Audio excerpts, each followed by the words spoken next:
warrant for this address. Keep your hands up and follow orders. This is the FBI. We have a warrant for this. They handcuffed me and my wife out here.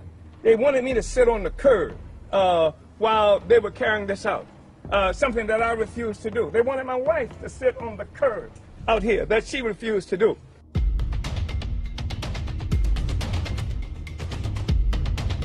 As I was coming out, this big old drone met me.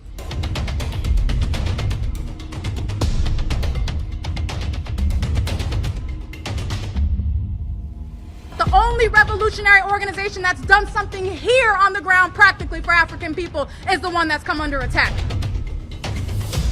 Institution that offers a community radio station, a newspaper, a commercial kitchen, an Aquaba Hall rental space, and community office for our organizers. That was the building that has come under attack.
You need a breach? What do you need? They want. I don't know. Let's hold that with money. Hold Thank you.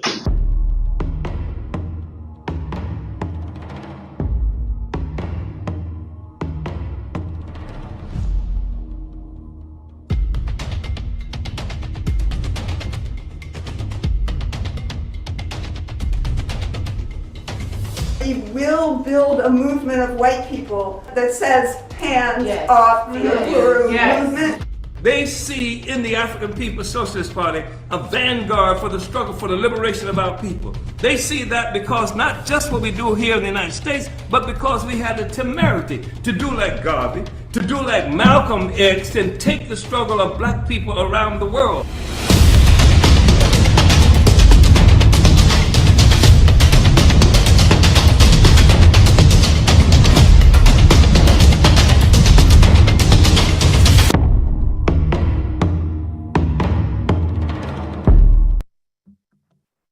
Uhuru.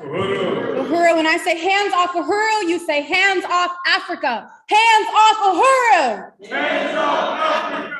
Hands off Uhuru. Hands off Africa. Uhuru, thank you all so much for being in attendance today. And I want to start by saying first, my name is Akilia Nai, and I am the Director of Media and Communications for the African People's Socialist Party, the Uhuru Movement. And I'm also your MC for tonight's event. And I just want to welcome and salute our leadership, Chairman Omali Yeshitela, Uhuru Chairman.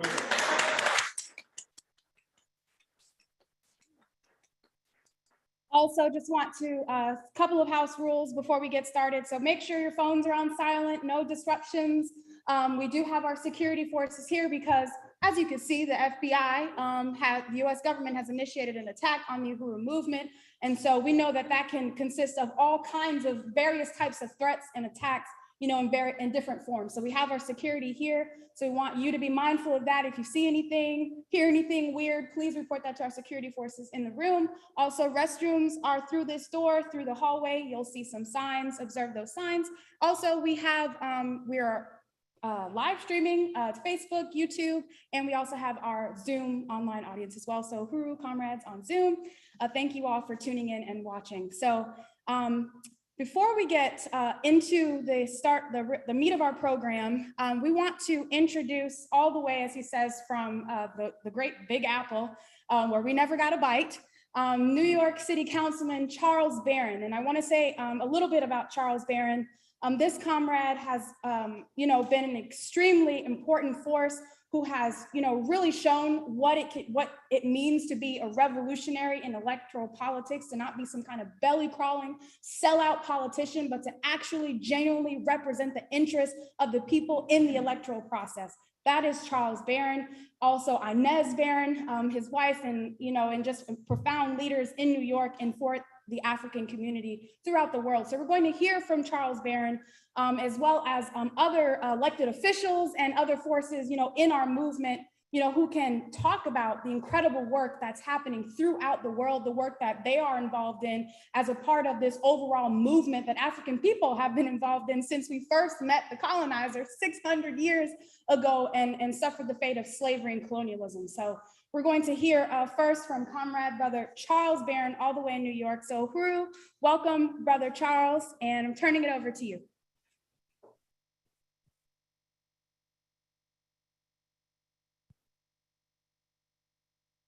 Uhuru, comrades, and I want to thank you, Kelly and I want to thank you so much for altering the program a bit so I can come on first. We are in the middle of campaigning here in New York City, and we have several meetings this evening, and we're under attack too. They're trying to knock us off the ballot because they know they're not going to beat us in the streets because the people are with us. So we have to deal with some of those battles this evening. But I had to come on today, and Achille, it was good to see you. I'm glad you're feeling better. Was looking forward to seeing you when we were in St. Petersburg for our radical electoral revolutionary school of politics. We had a great weekend. We are going ahead. Part of this attack on us, and I say us because an attack on the Uhuru movement is an attack on all of us. Part of it was to get us to stop and focus everything on that. One of the things they successfully did in the Black Panther Party, they attacked us so much that in every city was the Panther 21 in New York, the New Haven 8, the San Francisco 6. So all the money and all the attention had to go toward, cases and court cases and lawyers. And we went from getting out the streets and feeding the people, had to go and just deal with stuff in the court. That ain't happening now. We are moving straight ahead. We're going to keep building. The basketball court is done. We're going to work on I got some people here in New York that's going to really put a league together for us. We're going to keep feeding the people. We're going to keep our businesses, our pies, and our workshops, our conferences. All of it's going to go. As a matter of fact, we're going to enhance it because now that they attacked us so justifiably like this, we are growing. We are growing all over the world. We're growing in Africa, we're growing in the Caribbean, and we're growing right here in these United States of America. So I just wanted to come on before I run down to my meeting downstairs. I wanted to say that, Chairman, you keep your head up. Uhuru Movement, keep your head up. Owner, keep your head up because we are winning. We will inevitably win. And by doing this, they've brought the light on the FBI. We're going to bring this resolution to New York City because this is the city where the FBI attacked Marcus Garvey. And look at all of the stuff he was doing, the Black Star Line steamships, the Negro Factories Corporations, had a Phyllis Wheatley Hotel, had all kinds of stuff, of culinary shops, everything you can name of, Marcus Garvey had it. And why do they always attack us when we just building stuff for our people? And why would you attack a campaign that was just trying to get into the electoral arena and do what y'all said, get our people to vote and put people in that's going to fight for them? That warrants a 5 a.m. raid and flash grenades and all of this on a movement that's doing what we supposed to do for our people. And to say that Russia is influencing us to do all of this is an insult to our intelligence. So on behalf of Operation Power here in New York City and my wife, Inez Barron, and all of the leadership in Operation Power, and I know I can also speak for the December 12th movement, Viola Plummer and Omali Clay, and all of us are working together with you. You met A.T. Mitchell and all of his group, the Hip Hop Stand Up and Vote group in New York, embraced the chairman and looking forward to him coming back. We say, Uhuru, freedom now. We will win. We are winning, and inevitably we will win. So we just wanted to come to say we are reiterating our strong support. And the more they come at us, the stronger we're going to hit back. We have no retreat, no surrender, no return.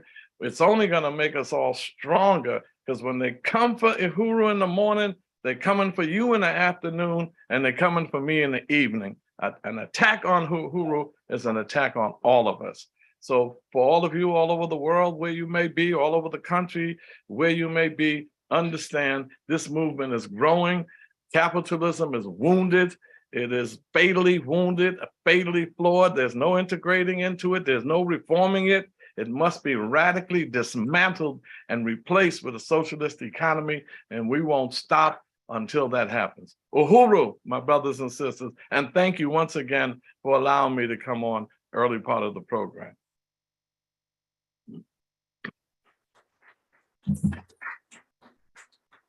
Uhuru, Charles, Barron, it's an honor to have you. It's an honor to work with you, and thank you so much. And again, want to just send our greetings, our salutes to Operation Power, you, Inez, Barron, and all of the work that comrades are doing where it is that you're located. Like you said, this is a part of an overall movement that African people have been engaged in, for centuries, to fighting to be free, fighting to be a free and self-determining people, once again, using every tool at our disposal to make that happen. And so again, thank you so much, Charles Barron, for being able to speak with us tonight. And again, we are also right here in St. Petersburg, Florida, right present in the room. We have Chairman Omali Yeshitela, who is here with us, the birthplace, the stomping ground of the chairman. So, right on, Chairman. Uhuru, Omali, I'm gonna give you a call, brother, so we can continue our conversations. All right. Uhuru. So, comrades, brothers and sisters, for all of those who are watching, who are participating tonight, this discussion is themed From South St. Pete to South Africa, How St. Pete's Black Struggle Brought Uhuru Worldwide. And we're going to go ahead and get into this presentation that really speaks to, why we've characterized, this event this way. Because what they attempted to do on July 29th, 2022, when they raided this building, when they attacked this organization, one, they wanted to continue the work that they've been doing since the Black Power movement of the 1960s, when they killed King, when they killed Malcolm, when they, killed 30 members of the Black Panther Party, when they, went on an assassination and imprisonment spree and, locking up and, neutralizing the Black Power movement and the revolutionaries of this period. So this was a part of that same effort. This history has never stopped. It continues to this day. And this is what that's what July 29th was. It was another act of counterinsurgency, that COINTELPRO program that we know so much about. That was what July 29th was. And it's not about part of what they wanted to do was explain this, justify this, under the quote unquote, the law. And to say that, they are attacking us because we've done something illegal, and that we are agents. The Chairman Omali Yeshitela, who has been engaged in this struggle for 60 years, is somehow now a paid puppet of the Russian government. This is what they try to explain to you. And it, all couples with the same kind of hysteria they drum up about Russia and China, the big bad boogeyman. Meanwhile, the US government, as King once said, is the greatest purveyor of violence in the world and is busy dropping bombs and killing people and starving people. And I'm not talking about just throughout the world. I'm talking about right here in this country. I'm talking about right here in Southside St. Petersburg. This is what the US government is responsible for. And the reason why they attacked us, we're going to talk about that right now. So from South St. Pete to South Africa, how St. Pete's Black struggle brought Uhuru worldwide. We can go to the next slide. So of course, we want to salute Chairman Omali Yeshitela. And again, I mentioned 60 years of struggle, 60 years of going up against the same system that killed King, that killed Malcolm, that killed Fred Hampton, that same system that has Assata Shakur living in exile in Cuba right now with a bounty over her head today, that same system, those same conditions. The chairman went up against all of that and was determined, despite the military defeat of our movement in the 60s, despite the crack cocaine that the US government will pump into our community as part of a process to kill the sentiment of revolution in the African community and throughout this country, despite all of those efforts, despite facing white lynch mobs in Madison, Florida for trying to register Black people to vote, despite his house being firebombed and all these different attacks made on him, the chairman continued the struggle. The chairman was determined to complete the Black revolution of the 1960s. That's the process that we're engaged in today. And we have to really, and not just that, but provided an analysis to explain not only the feat of our movement, but to provide us an analysis that gives us a trajectory, that gives our movement cohesion, that gives us the ability to fight against a fundamental, the core contradiction, colonialism, and more than that, the colonial mode of production, which has defined the whole world and the way the entire world operates.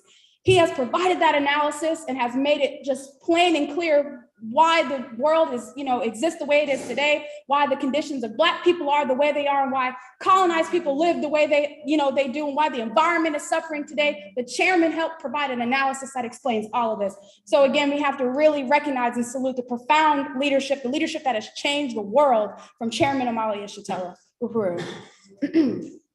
So, as mentioned, the chairman got his start right here in Southside St. Pete. And the chairman reminds us that this community, the African working class community, is a community that fights. It's a community that is determined to struggle. And that's one of the profound lessons that the chairman was able to see, experience, and learn as a process of growing up in this community. And so in 1966, as a member of the Student Nonviolent Coordinating Committee, the chairman tore down this mural that depicts, as you can see, Africans in this white nationalist caricature fashion, the way in which the narrative that the colonizer has painted for African people. This hung not on, just some person's wall in their personal home. This hung in the seat of a government building, which is a place of power, which represents not just how the general white population, but how the rulers, the ruling class, feels about African people. And this, at the time, the city hall was the place where you had to go pay your bills, your utility bills. So Africans are coming there, seeing this, confronted with this assault on us all the time. This mural hung, and our community struggled to get that mural down. And at the time, the mayor said he didn't see a problem with it. He was going to keep it up. And so the chairman in 1966, in December 29th, 1966, tore that mural down and was sentenced to 5 years in prison as a consequence. So this is, a profound start to the Black Power movement of the 1960s. This was a profound act of the Black Power movement of the 1960s, because in 1967, in the following year, 1967 in May, you had the Black Panther Party who would storm the Capitol in Sacramento. But we say that the first act of Black power in this country was committed right here in the south side of St. Pete. So we can take credit for that. So Uhuru.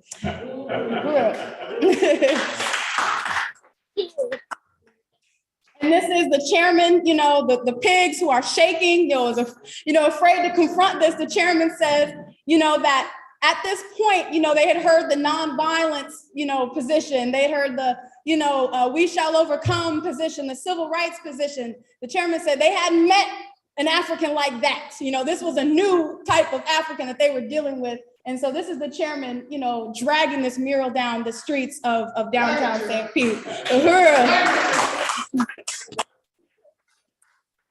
Dragging white power since the beginning. Uhuru. And this is the chairman. This is on the steps of City Hall in St. Petersburg, Florida.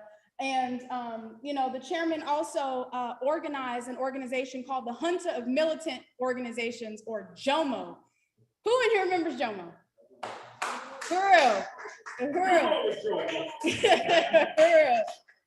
So the chairman founded the Junta of Militant Organizations, and it had a real big significance in the South, especially organizing the South. And JOMO would come together with 2 other Florida-based African organizations, the Gainesville Black Study Group, led by Keturah Carey, and the Black Rights Fighters in Fort Myers, Florida, led by Lawrence Mann. And these were both co-founders of the African People's Socialist Party. These 3 organizations came together and formed the African People's Socialist Party, the Uhuru Movement, the political leadership of this movement in 1972.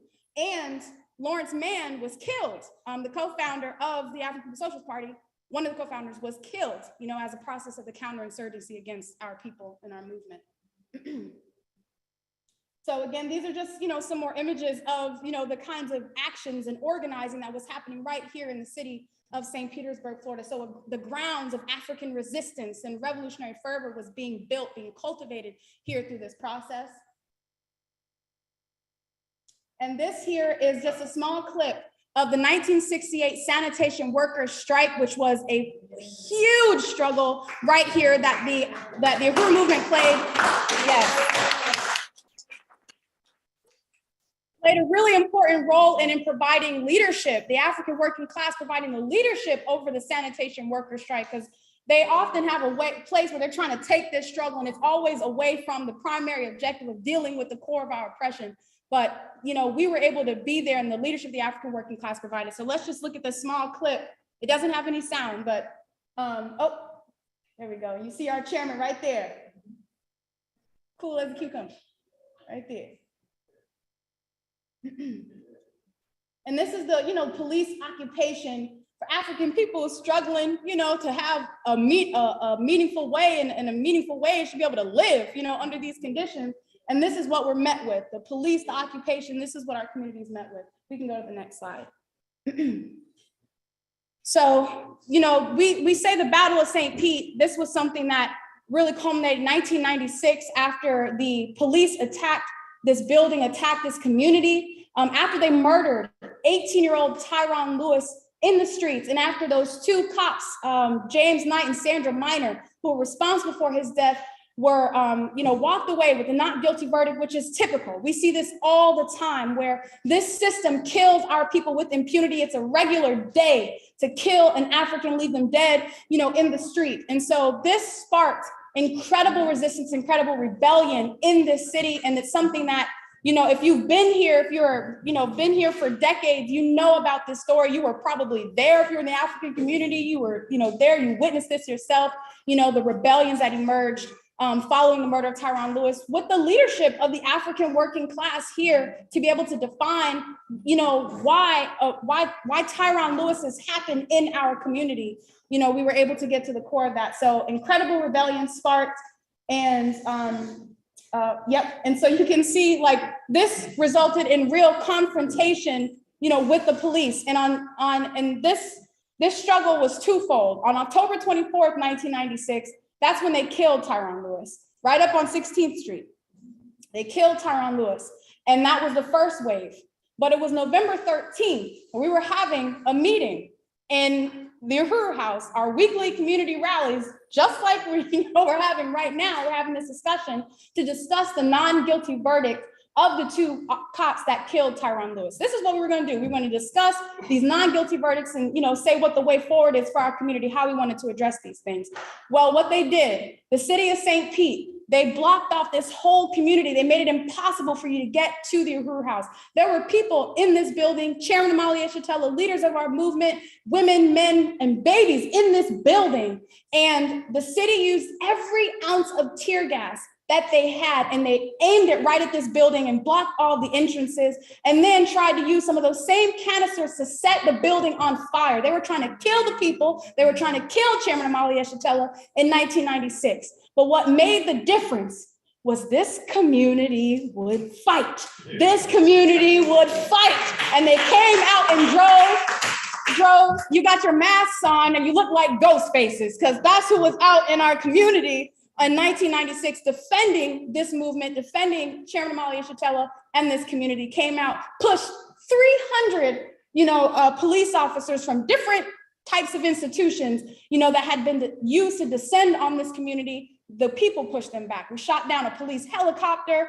We were able to put out fires in this community, get people out, rescue them, evacuate them safely. And, the city was changed forever, after that. And they had to know who the African working class, who they were dealing with, following the rebellions in 1996.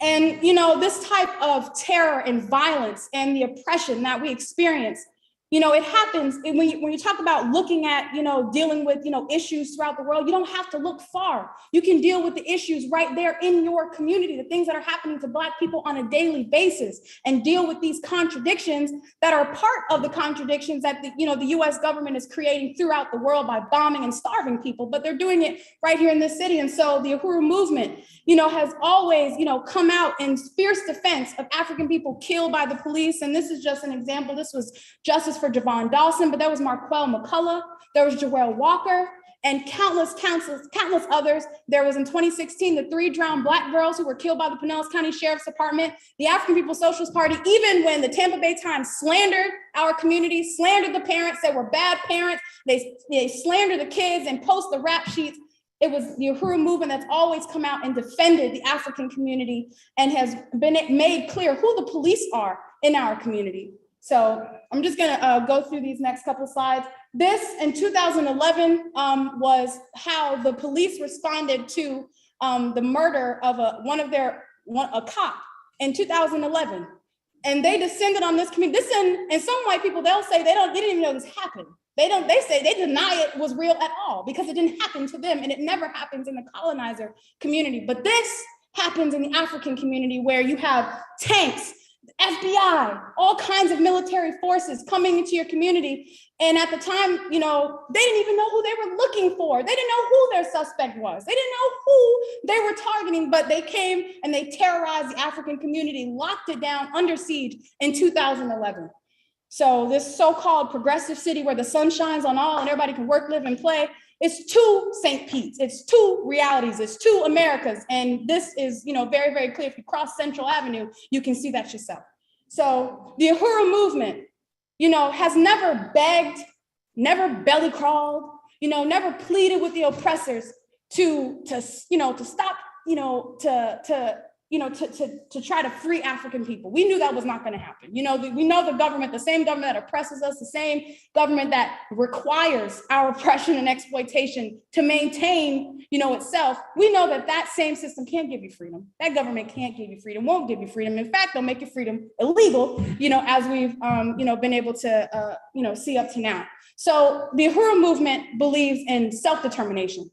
It believes in power in the hands of the African community. And it doesn't believe in begging anybody for power. It believes in taking power. It believes in claiming it for ourselves. It believes in feed, clothing, and housing Black people and Black people having the capacity to do that, which is why, as a consequence of these conditions in our community, which include the police occupation and oppression, we create these institutions like the Uhuru House here. We took this, building, this eyesore, as the chairman said, and we renovated it and we made it something, and we made it a point of pride in the African community today. The place that gentrification could not crush is sitting right here at the Uhuru House. We also have the Tyrone Lewis Community Gym, the namesake for Tyrone Lewis, because we were determined to say that Tyrone Lewis was not going to be just another dead African that they were able to sweep under the rug. We brought this institution to address the grave disparities in health and wellness in our community. That was what the Tyrone Lewis Gym represented. That's what the Uhuru Movement did.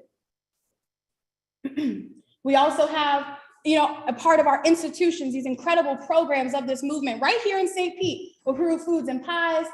We have Comrade Janice here and other volunteers, right at the Saturday morning market. This is representing dual contending power in the hands of our community, economic development in our possession, not having to ask anybody for it. So this is, what our presence there represents at the Saturday morning market. We also have Black Power 96 Radio, the baddest radio station on the planet with the baddest radio DJ station manager on the planet, Mr. Eddie. And yes,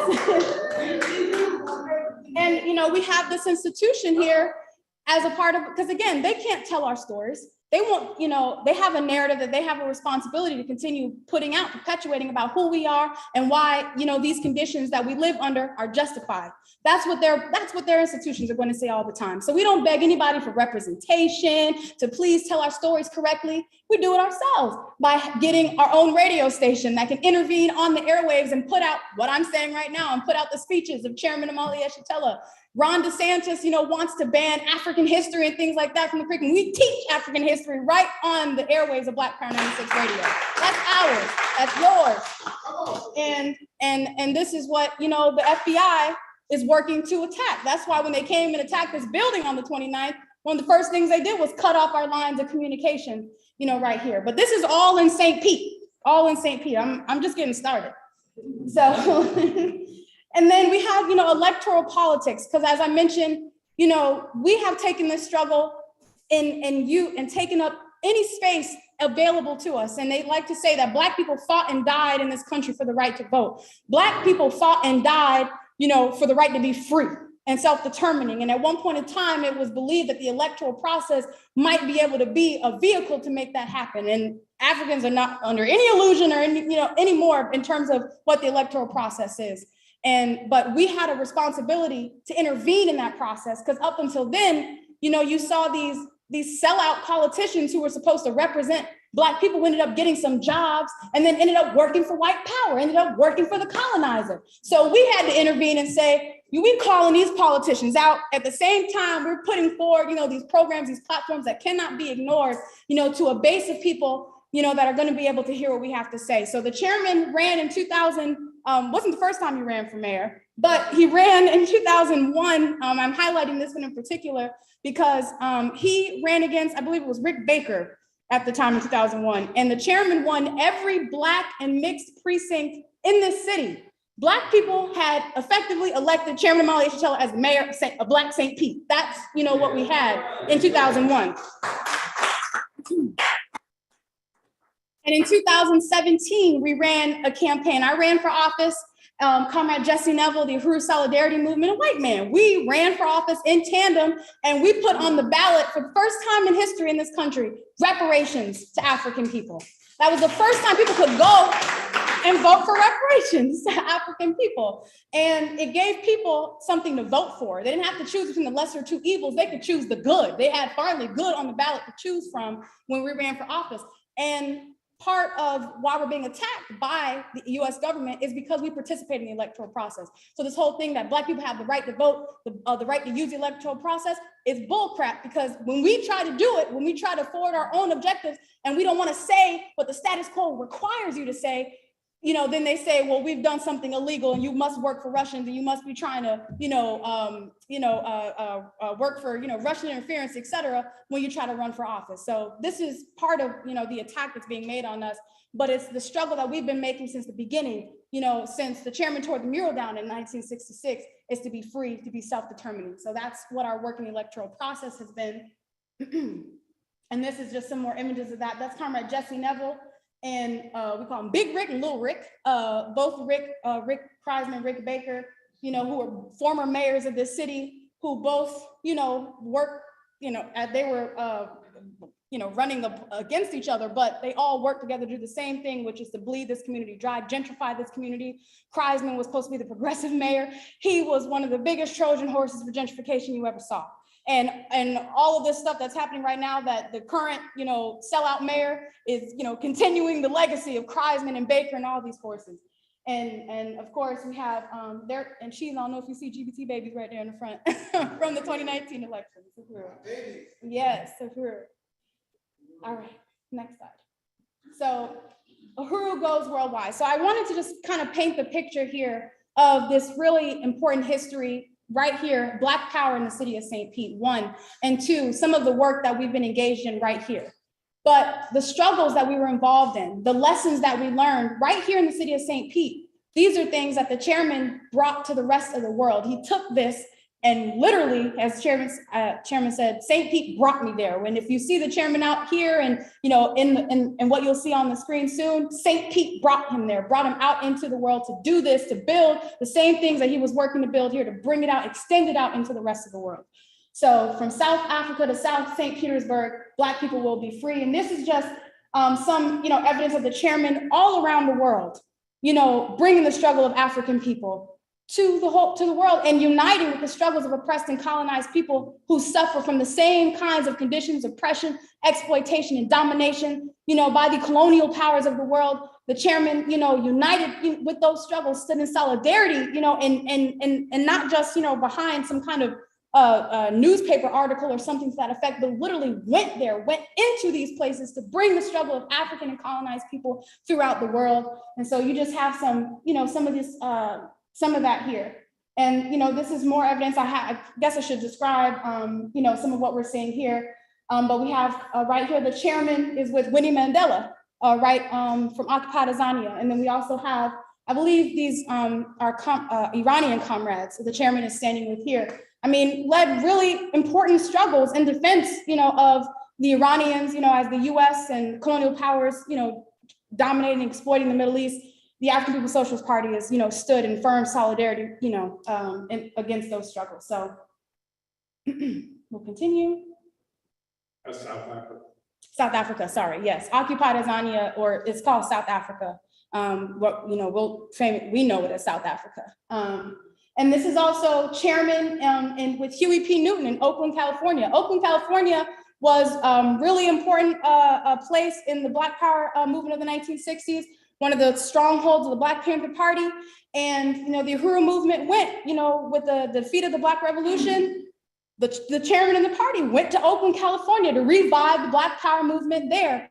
And Huey P. Newton at the Uhuru House pictured here would say that you might not have the Black Panther Party, but you have the Uhuru Movement. You might not have the Black Panther newspaper, but you have the burning spear. So so they didn't do anything by crushing one organization, because the Uhuru Movement, Chairman Omali Yeshitela is here, and has been able to provide the leadership and continue the struggle. So we also have the chairman, this is in Jamaica, actually, at the birthplace of Marcus Garvey, speaking to, a school of African children. So, again, chairman out there in the world, taking the struggle everywhere and uniting African people in the process. This is the Uhuru Movement's organization, the All African People's Development and Empowerment Project. And we were in Sierra Leone to respond to the maternal health crisis that not only exists in Africa, but everywhere Africans are, we experience this: Black babies dying, Black mothers dying in childbirth. So the African People's Socialist Party, we have APDEP, this organization, went into Sierra Leone, built this maternal health clinic. This was, I believe, in roughly maybe 2008. And you have right there in the blue Comrade Director Aisha, who's based in Huntsville, Alabama today. But this is just some of the work going around the world, building these institutions, the things that this government and the colonial system will not do for African people. We did it ourselves. And this is a conference, African Socialists International in Frankfurt, Germany. We can go to the next slide. Uhuru takes Germany. Uhuru takes Oxford, Chairman Omali Yeshitela in 2019, presented at the Oxford Union, representing Africa in London, or in England.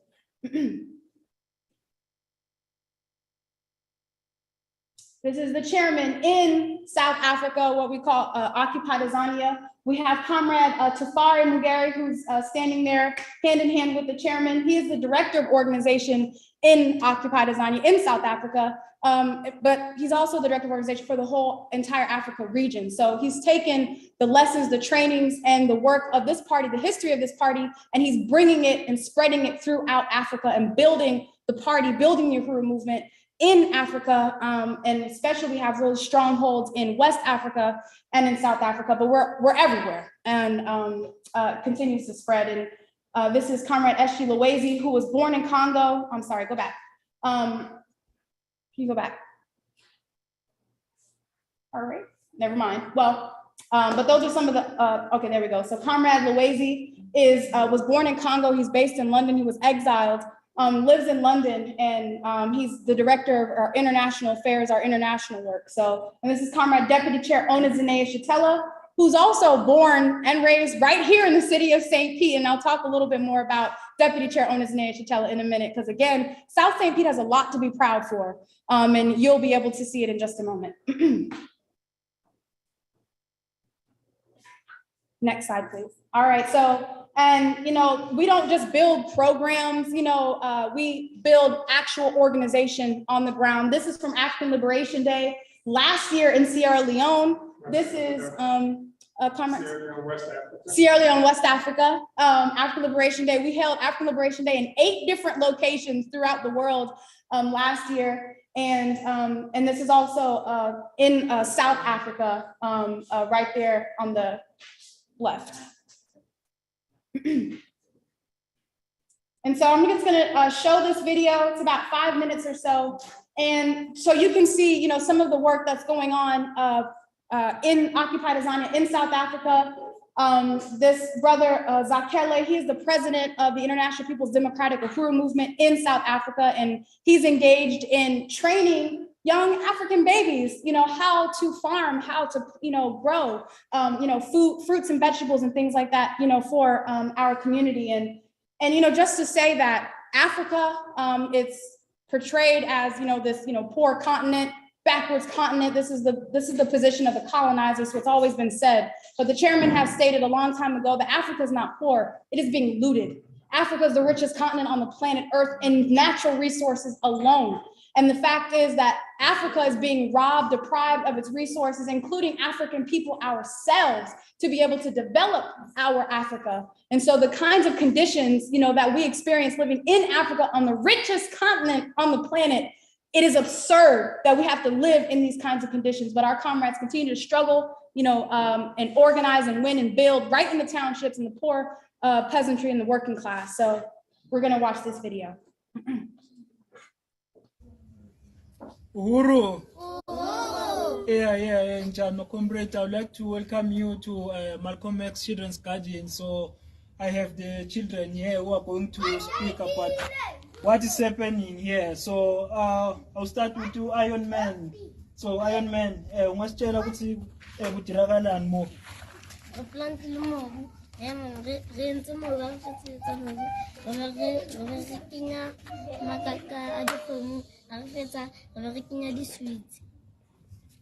Yes, after we define the city, we yeah.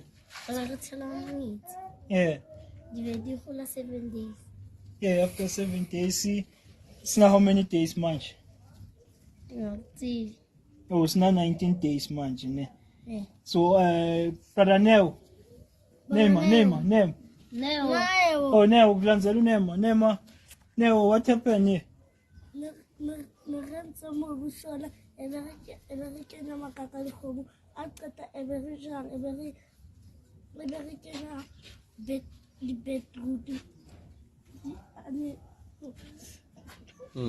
Bua.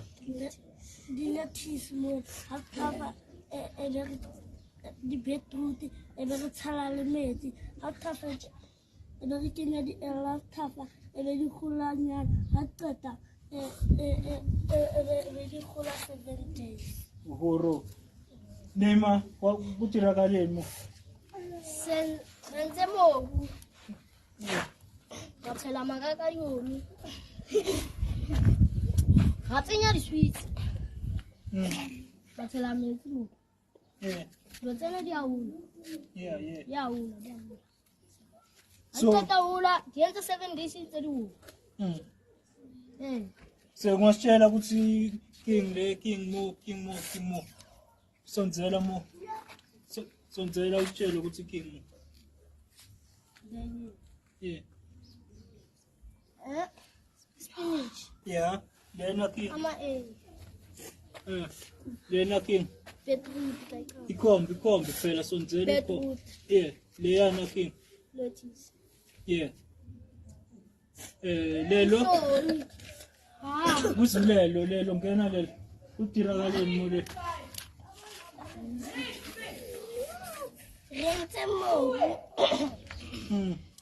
Ratana makaka homo. Ratana disiti ratana mesira. Emma beginning for the whole. Before 7 days, and then moleki.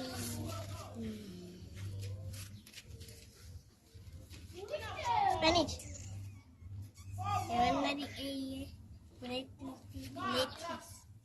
Yeah, Uhuru.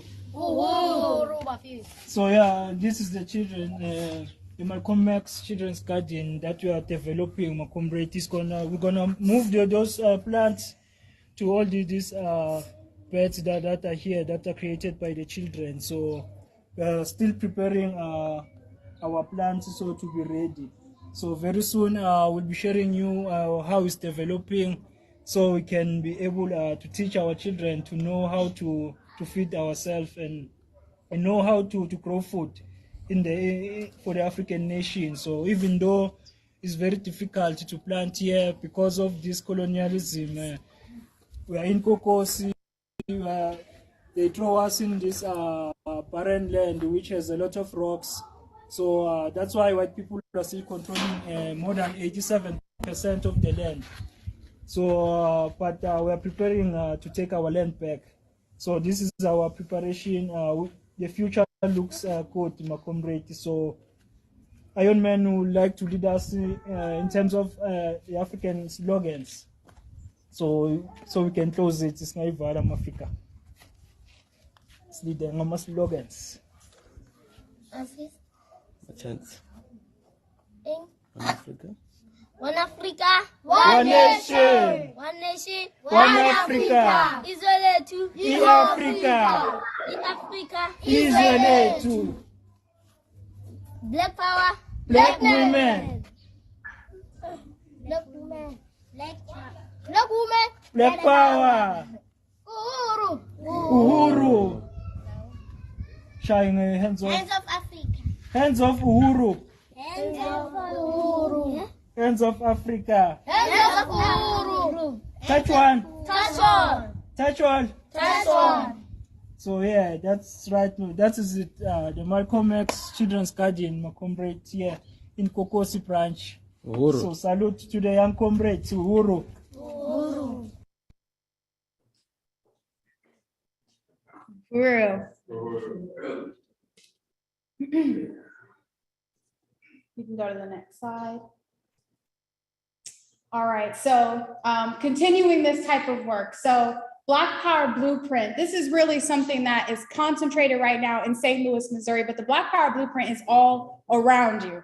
And that you're sitting right now in the Black Power Blueprint in the Uhuru House, but we're taking our focus now to St. Louis, Missouri, where the chairman of the party went, really heavily following the murder of 18-year-old Mike Brown in 2014 after the police murdered him and left his body there to rot on asphalt in August summer weather. The party went in and, changed and is right now changing the conditions of this community. And, if you go into North Side St. Louis, I mean, the incredible, it literally has been bombed out, as it says, buildings just left to rot. And while African people have no place to live and, the community being ravaged, gentrified, I mean, the government just obviously out in the open, working to be able to just rob this community of any kind of economic life and vitality, which is not historic, in terms of the African community had a vibrant, economy there in St. Louis, and all of that, was crushed by the St. Louis government. And so the party is bringing that life back, that tradition back from the African working class into St. Louis. And right here we have the Gary Brooks Community Garden. And this was a site of dilapidated, rotting buildings that we purchased, we demolished, and then we created, a garden and named after Gary Brooks, one of, our important volunteers right there in the city of St. Louis. And we also produced, something like 1,000 pounds worth of fresh fruits and vegetables produce, with this garden, which is something that is dealing with what they call food apartheid, food deserts. The party is bringing a food oasis. I heard it characterized by the Black Power Blueprint right there in Northside St. Louis. And I'm going to show you some more projects of the Black Power Blueprint in St. Louis quickly. Next slide. We have the Black Power Vanguard's basketball court. These are the things that the party has come under attack for, because we said we didn't want African people playing, basketball, with these rigged setup in the middle of the street. We wanted to actually have a place for African children, our youth, to have, to be able to have some kind of recreational activity, sport, fun right here at our own community basketball court, paved by our own hands and using, labor and contractors of African and other colonized workers to help construct this. So being able to even employ the people in our community to make this happen. This is what the Uhuru Movement has done in St. Louis. So right there, you're standing at the basketball court and you see that beautiful red, black, and green flag waving up there like you pulled up to the one here in St. Pete. We have the African Doula Project, which on July 29th, when the chairman and deputy chair were in their homes, they were preparing for the doula training, which would train 14 African women in how to become doulas and to start their own doula business. And why do we have to have a doula training program? Why do we have to have an Uhuru Wakulea? It's because enough Black babies die in childbirth in St. Louis to fill 15 kindergarten classrooms. That is colonialism. That is genocide. And we cannot accept that reality. We cannot accept that fate for our African babies and our African mothers and our families. We cannot accept that. So we we went out and we created this program, this training, and we're building the Uhuru Movement institution so we can respond to those kinds of conditions in our community, something the government will not do. We did it, and we're being attacked for it. And so on July 29th, the same day, they used flashbang grenades and assault rifles on the chairman, deputy chair, Omali Yeshitela. We had this training. We carried this training out. They can't stop the Uhuru movement. They want to stop us and all the progress and all the work that we're doing, but they could not stop this. We successfully trained 14 African women to become doulas. So, Uhuru.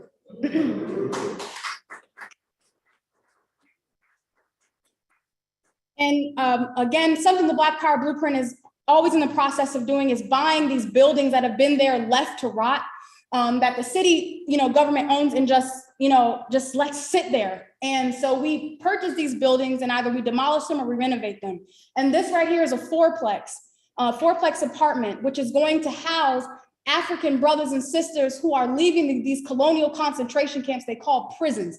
And they're coming in and they have a place to stay. Not only do they have a place to stay, but they're going to enter the African Independence Workforce Program and learn business skills, entrepreneurial skills, culinary arts, working in our Uhuru Bakery and Cafe in St. Louis. So, rather than having these forces be discarded, once they come back from, these prisons, we're able to reintroduce them back in, not into just some, society, but to introduce them into working for themselves and building and contributing to their community. So this is the fourplex housing that we renovated, got totally redone and furnished by Uhuru Furniture and Collectibles. Uhuru.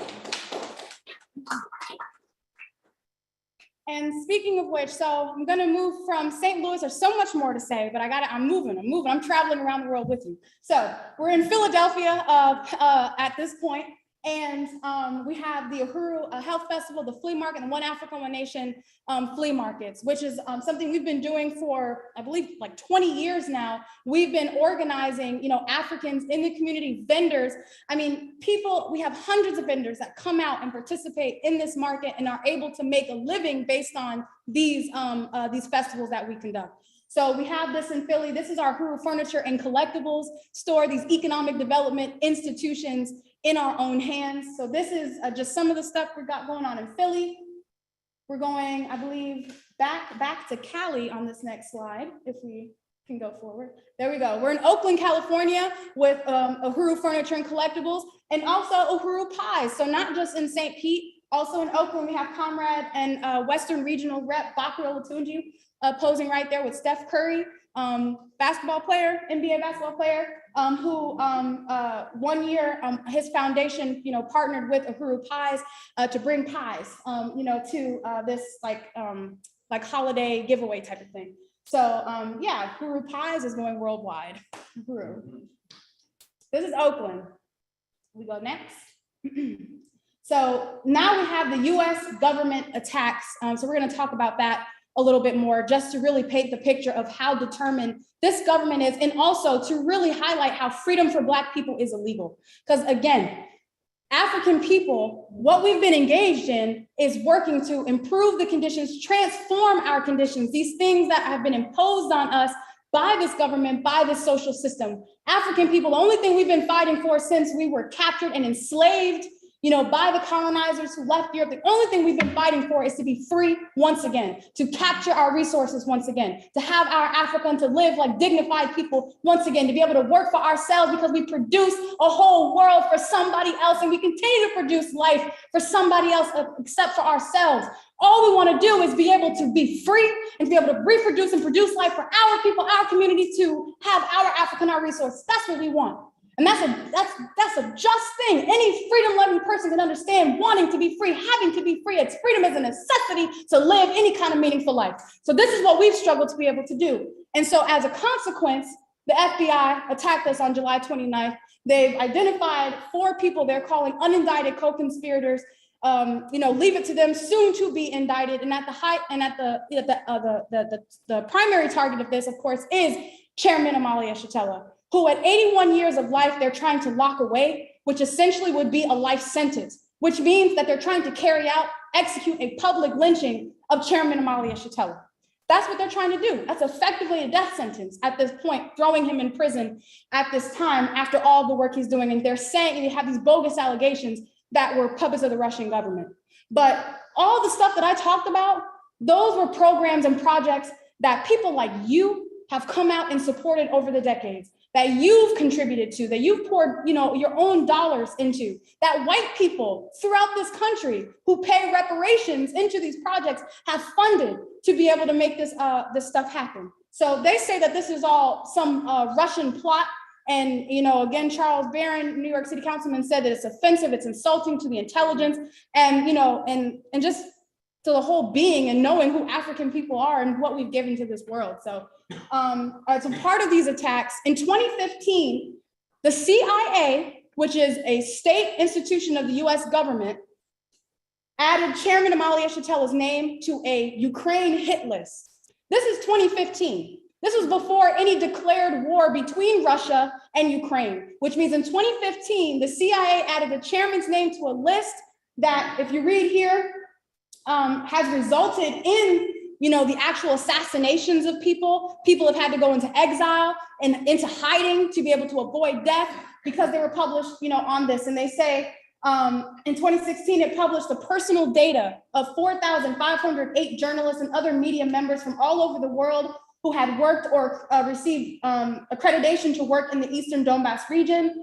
Opposition politician Oleg and journalist Oleg were killed by neo-Nazi forces days after their names appeared on this list, while many other journalists were subjected to death threats. So what is that? That is the US government, actively calling for an assassination of Chairman Omali Yeshitela by adding his name to this list. So that's in 2015. So let's take a look at some of the things happening today. Next slide, please. So on July 2nd, just 27 days before the FBI attacked this building, they did a dry run, we are convinced, with this person that they found who came in broad daylight. You see his, the car right there, and pulled out a military grade flamethrower, this thing you cannot get from Lowe's or Home Depot. So you have to know somebody to have something like that. And he comes out in broad daylight, and it was members of this community that actually was a part of halting him in that process, preventing him from going any further. But he torched the red, black, and green flag that we have, waving out here. And this was an African. And I'm saying this because it's really important, because we know at this point that, Africans can be used, have been used to do the bidding of white power. We know that already. We had Obama as one of the biggest lessons, for that. But what is interesting about it is because normally Africans receive trumped up charges for things all the time and receive maximum penalties and sentences. This brother only got criminal mischief. Criminal mischief for what would normally be considered an arson and a hate crime. If you did it to the American flag at GTE Bank up the street, it would be considered a hate crime. This is not what that brother got. So again, you got to know somebody to be able to, walk out of that situation. But that was July 2nd. I'm sorry. Oh, July 2nd. And then July 29th, the FBI raids. And then on September 2022, we had a campaign launched in 2015 called Africans Charge Genocide. Part of what we did with that campaign is we took it out. We toured around in different states in this country and put out a petition on change.org to charge the US government with genocide of African people. If you look at what is described as genocide, you can say, this is what the African community experienced. Over 130,000 people agreed with us and said that, yes, the US is guilty of genocide of African people. Well, change.org, colluding with the FBI, erased the evidence of 130,000 people who also united with the charge against the US government on the crime of genocide. So they eliminated that, wiped it clean, and then on October 31st, we had the unlawful arrest of one of our Uhuru Movement members. Some St. Pete forces will probably know this comrade brother as Timba. We got to say Javon Gammon, because that's what they booked him as. And then they arrested him for so-called making terroristic threats. But what they did when they held him for 2 weeks was they interrogated him about the Uhuru Movement. They sent the FBI in to ask him about Russia, to ask him about the Uhuru Movement and things like that. So this was a part of an intimidation tactic. And on December 2022, threats of impending indictments of the quote unquote unindicted co-conspirators and others were set for, we were told set for early 2023. So this is, why we're, really, really pushing and really, fighting, because this is something that can come down any day now in terms of the US government, fulfilling its, making these unindicted co-conspirators indicted co-conspirators. So on January 7th of this year, continuing on with arson, we were in contract to purchase this church that was right across the street from the home of Chairman Omali Yeshitela in St. Louis. And as you can see, it's a total inferno. It was burned down, no explanations, and now the church is unusable. And so again, no explanation, no investigation. Next slide. On February 14th, in this city, domestic economic sanctions placed on our institutions. The Pinellas County Commission, in colluding with the FBI, revoked a grant that had previously been awarded to Black Power 96 Radio, $36,000 to improve the equipment and accessibility for our 100% blind station manager. They took those $36,000 that had already been previously approved away from Black Power 96 Radio. Next. And the economic sanctions continued on all of our programs. We can go to the next slide. And I'm wrapping up, comrades. So Regions Bank, and I don't know if anybody here banks with Regions, but if you do, prepare to unbank with Regions. And I'm about to tell you why. Because in March, Regions Bank, we've had a relationship, the African People's Education and Defense Fund, our nonprofit, which houses all these institutions that we've been talking about up to now.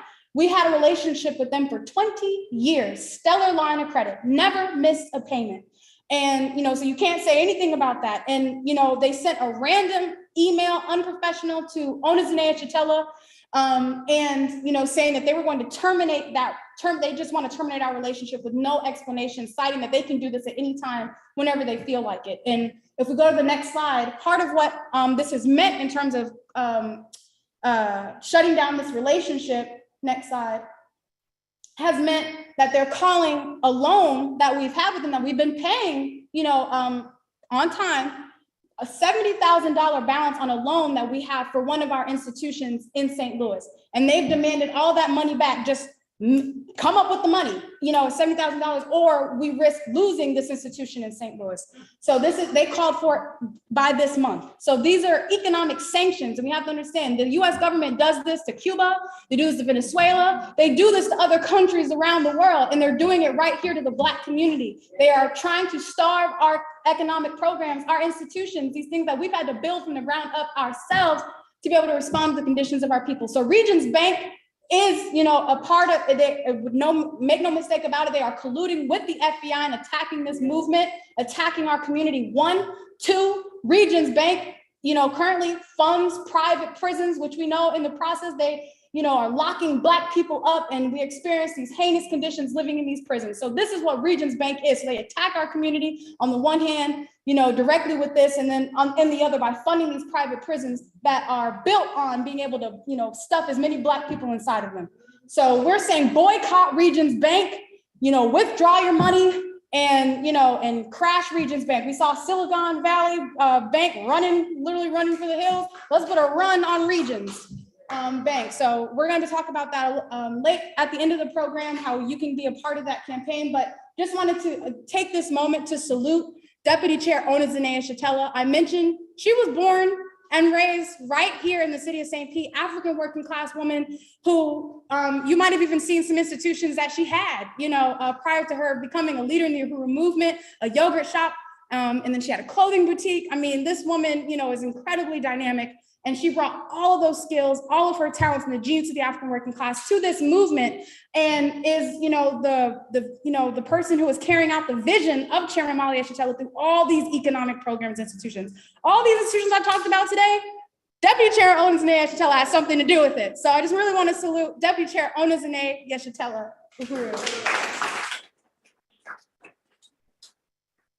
All right, next slide. All right, so I'm actually going to stop here so we can move forward with our program, because that is, very long, but it's really hard to talk about everything the Uhuru Movement does in such a short span of time. But you can see how the struggle of Black St. Pete has, made it across the globe. And you had something to do with that. You can take pride in that and responsibility in that and continue that legacy. So Uhuru. All right, so I got to do some magic here. And right now I'm going to call up Comrade Penny Hess and Jesse Todd. Penny Hess is the chairwoman of the African People Solidarity Committee, which is an organization of white people that works under the leadership of the African People's Socialist Party and taking the struggle for reparations and taking the struggle of white solidarity with Black power out into the world. And Penny Hess has also been labeled an unindicted co-conspirator in these FBI attacks. And Comrade Jesse Todd is the 18th Ward Alderman in St. Louis, Missouri, another fierce, badass working class African, in the electoral arena. And so I want to welcome these comrades to be able to offer some statements, to this program. So Uhuru, comrade, we'll start with Jesse Todd and then Penny Hess. Uhuru.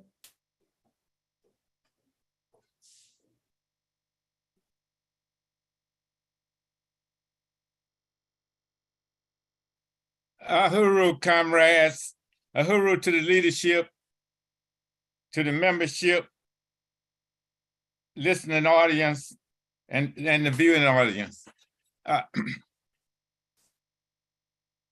First of all, we've talked about how we're on the attack. And they're attacking us because we're trying to make a difference in African people's lives. And so what we need to do is continue what we're doing. I want to commend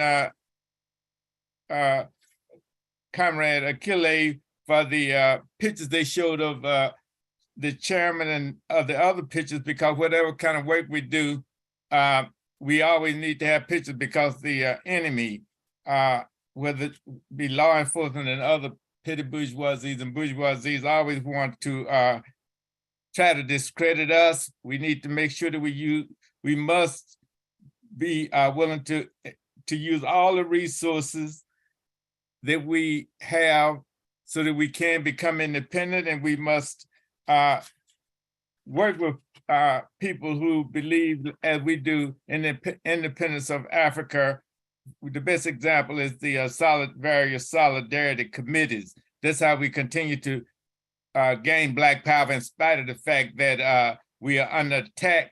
We can also make sure that we use the resource of the Black is Back Coalition, which we had a convention Friday, Saturday, and Sunday. So there are a lot of resources.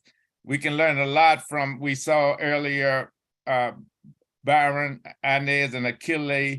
We can learn from the people, Baruti, and Coffee, and many other, and Omali, and many other people that I don't know, but anytime I mention examples of people, it's only because I know them, and I know certain examples. Even if I mention St. Louis, it's only because I know St. Louis better, but the listening audience have better examples, but I will only be able to use those that I know of.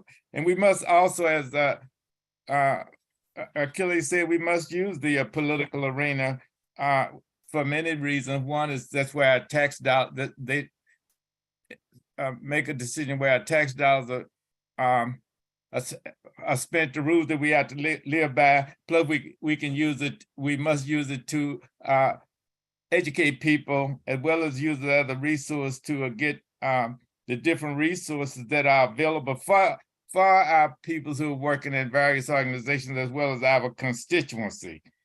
We also must be on guard to organize. We must organize around the petty bourgeoisie in order to take over these various institutions, as well as the political institution, whether it be the students, the unemployed, the homeless, the elderly, the working class, and any other.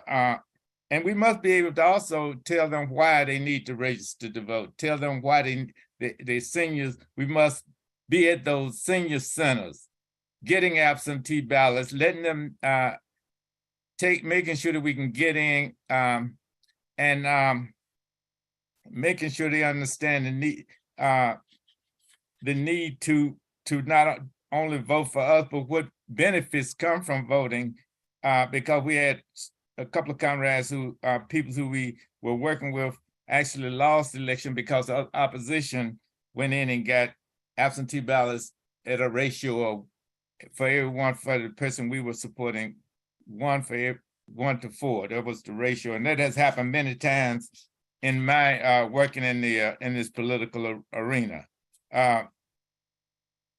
Also, we must organize demonstrations around the issues.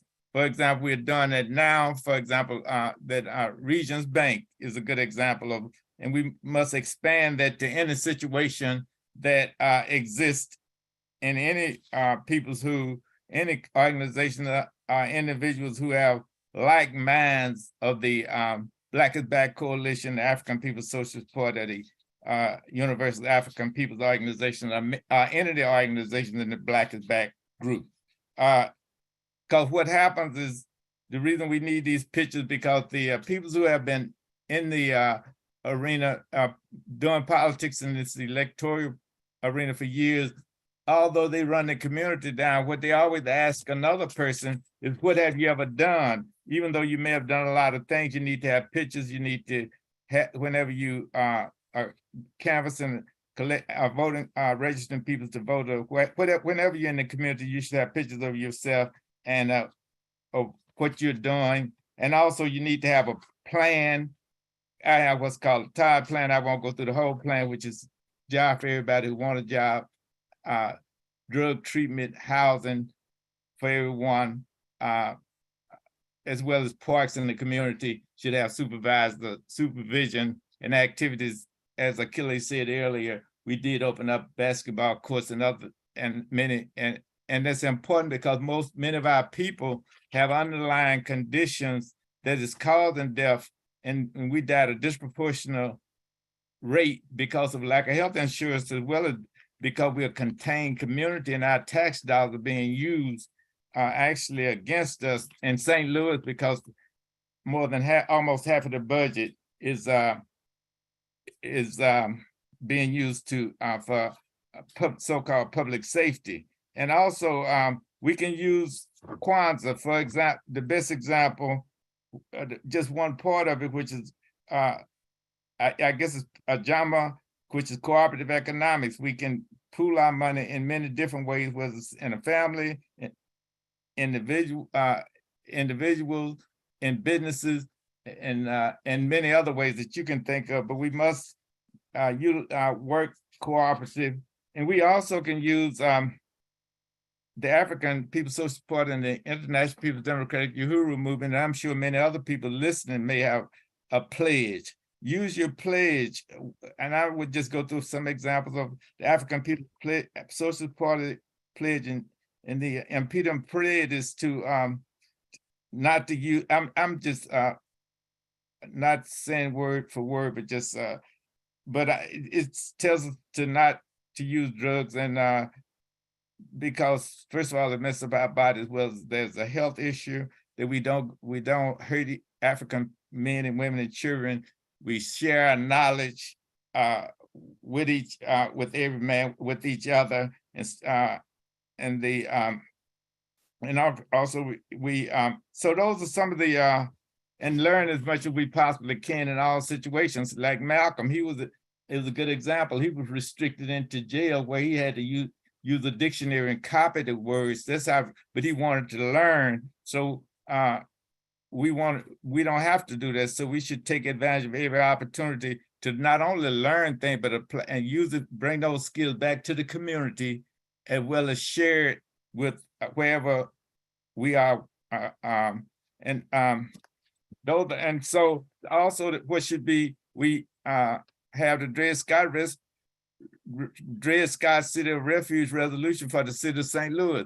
This resolution, the main point in it is that we want the space to be able to legally organize without having to happen what happened to the African People's Socialist Party and the International People's Democratic Uhuru Movement, whereas they just violated every constitutional right. I know our rights are always violated, but we don't want to, we cannot just stand by. We must act on it. And thanks to the many people who participated, especially the African People's Social Party and International People's Democratic Uhuru Movement and the Solidarity Committee, we confronted the Board of Alder people.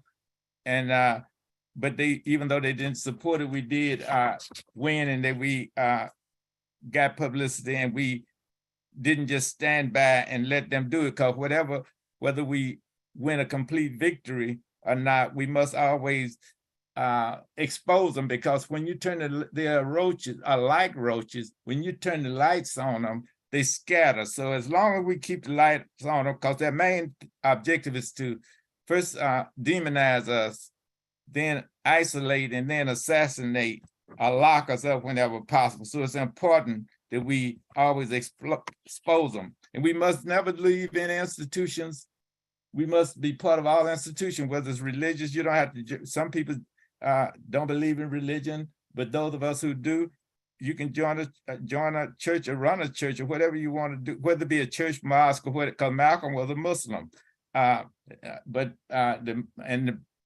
At that time, very few Muslims existed in the Black community, but Malcolm was well accepted because he was articulating what the people's needs were in our community and standing strong for the community. So we can use those. And then the Panthers most weren't religious, but the Panthers, we use the breakfast, many of the programs, the breakfast program was run out of churches, as well as when Hui got out in 1971, we had a constitutional convention in Washington, D.C. However, wouldn't let the Panthers use the universities, they reneged on it. So we had to use a church. So the churches can be utilized for many things. They would utilize our busing program. So those are the type thing we do. And also, read the Bible, because most of the preachers are not not reading from the real stuff in the Bible anyway. They just following the money. So you read it for yourself, and you find out that we are doing in the movement exactly what Jesus said we should do, which is take care of poor people and work in groups and things of that nature. So whether you believe in religion or not, he said according to our needs before Marx was ever thought of. So it's in the Bible. So read the Bible. You don't have to read the whole Bible, just read the red print. So you can read it in a week or two if you are in a big hurry, but please pick it up, not necessarily for religious purposes, but since it's one of the #1 books in the world, you want to be informed as to what is in there so that you can explain and use it to improve the quality of life of the people that we are working to improve that quality of life. Also, when we're trying to get Black power, we have to also make sure that we are very well disciplined. It doesn't matter whether we are we have to be disciplined with our time, our money, and other resources. That way we can gain Black power. And some of the things, you don't have to stop everything in your life, but try to stop one bad habit, which I've had all kinds of bad habits, so I'm not putting anybody down. So I stop one at a time.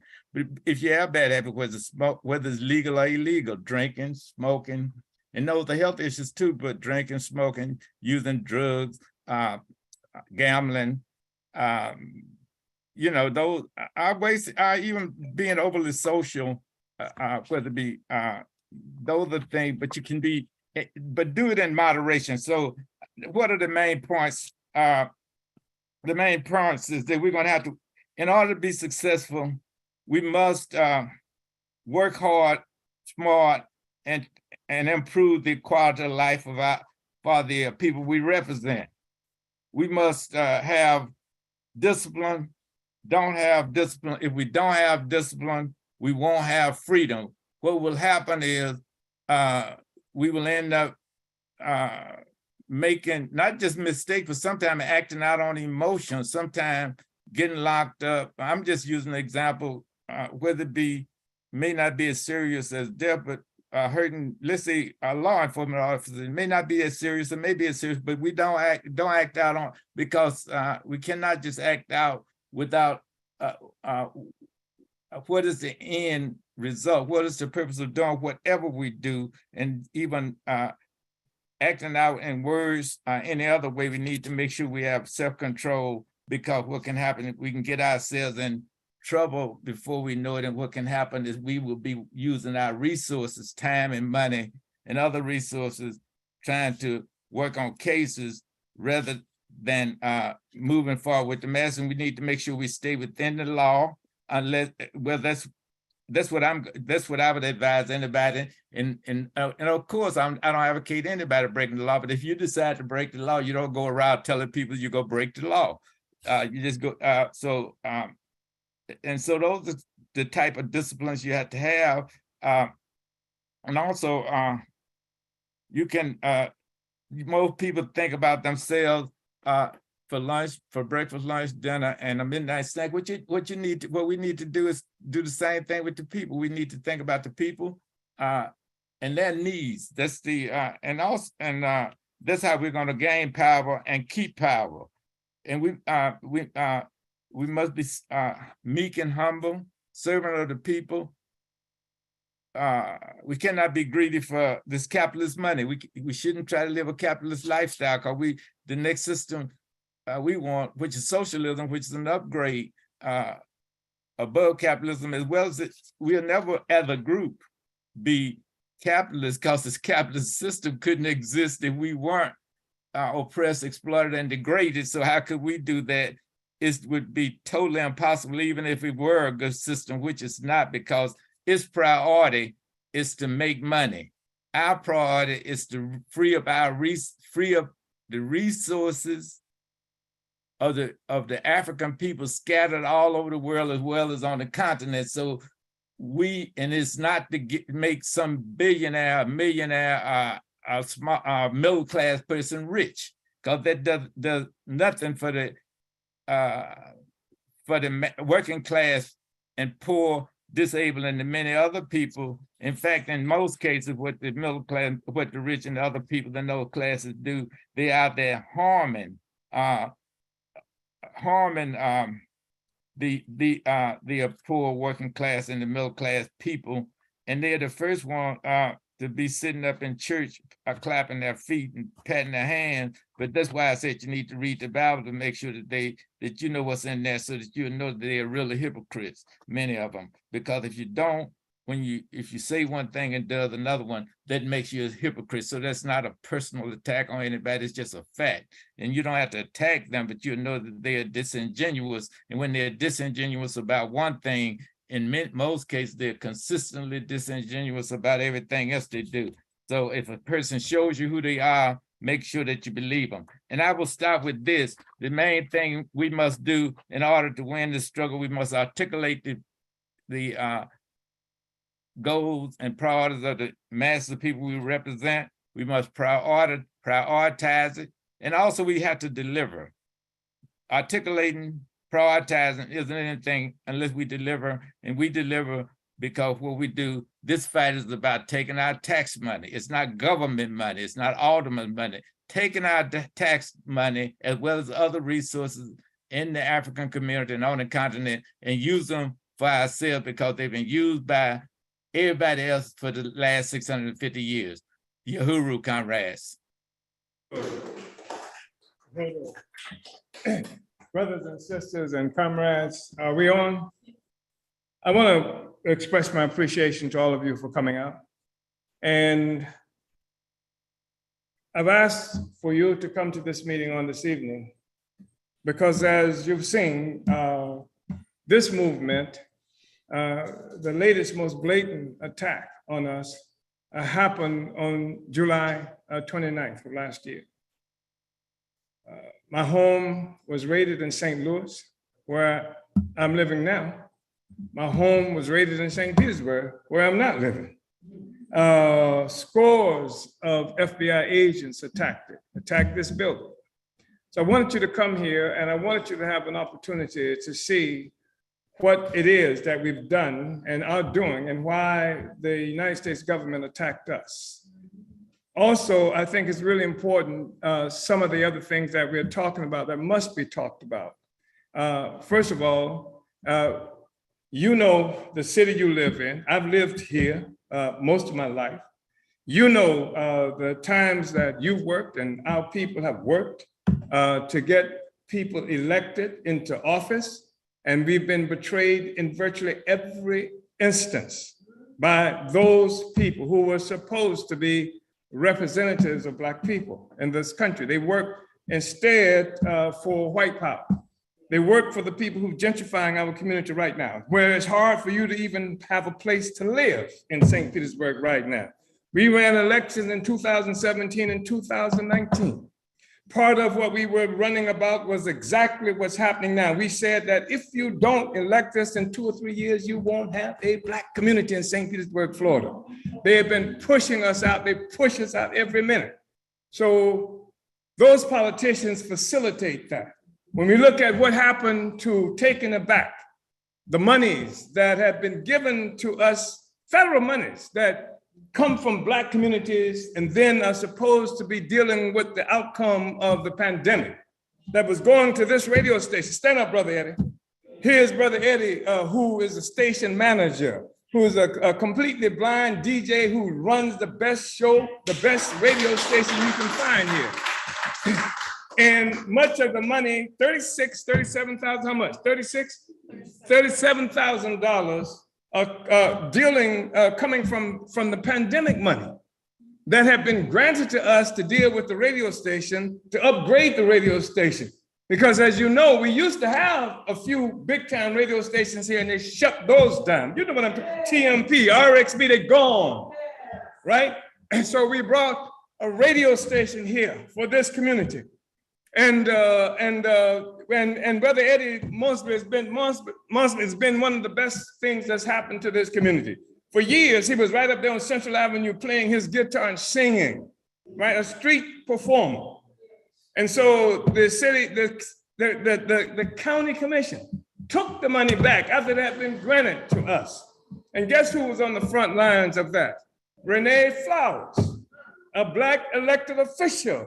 And Renee Flowers, the same Renee Flowers, who after this movement, our movement, became the first organization in the city of St. Petersburg that ever got the benefit of the so-called block grant, community block grant money. This is money that the federal government gives to cities supposedly because of blight and the condition. They use the statistics of the condition of Black people to get that money to come to the city. And what happens to that money? We had never gotten it, never, until we did. And the only reason we did it was because we wanted to create a new situation where Black people can begin to access that money. You know what they do with that money? They gave $1 million to the Hilton Hotel from that money, using blight, your conditions, to give them $1 million. They used the park to pave over the parking lot at the Dome. And part of the parking lot, as you know, was a cemetery where Black people have been buried. That's what they use this money for. So we said, we get the money. We had the ability to get that money. And what happened was, after we got the money, then Renee Flowers makes a move that says that the money should not go to anybody unless they got enough money, they got that equal to what it is they're asking for.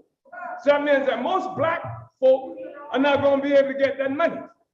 So the Hilton will still get your money, and the Dome will still get your money, and then you'll be without any place to live, and even the debt Black people won't have a place to live because they were paid over it with your money. So Renee Flowers. But I'm looking at Charles Barron, Black elected official, city council in New York. He's not one of these wishy-washy kinds of politicians. He stands up for Black people. He has actually put a reparations bill on the city council in New York, demanding reparations for Black people. And this Negro who's here, the current Negro mayor, has put together what's supposed to be a reparations program. Let me tell you this. The reparations demand in this country in the world that you hear today is a consequence of work that came out of St. Petersburg, Florida.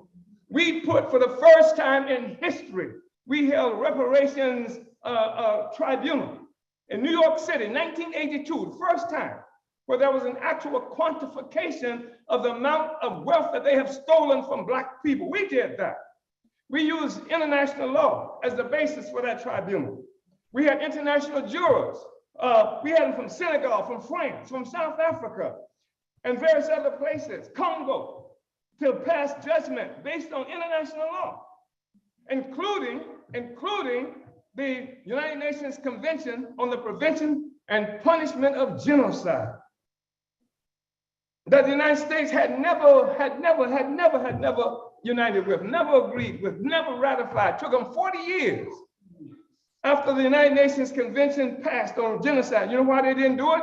Because they were concerned that Black people and the indigenous people here would take them before the United Nations and charge the United States for committing genocide against Black people. But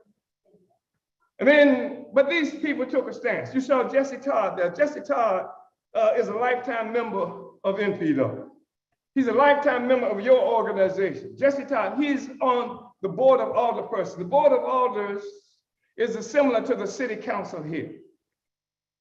And the reason it was important for him to be here is because he and Charles Barron are examples that you don't have to be lick spillers, butt kissers.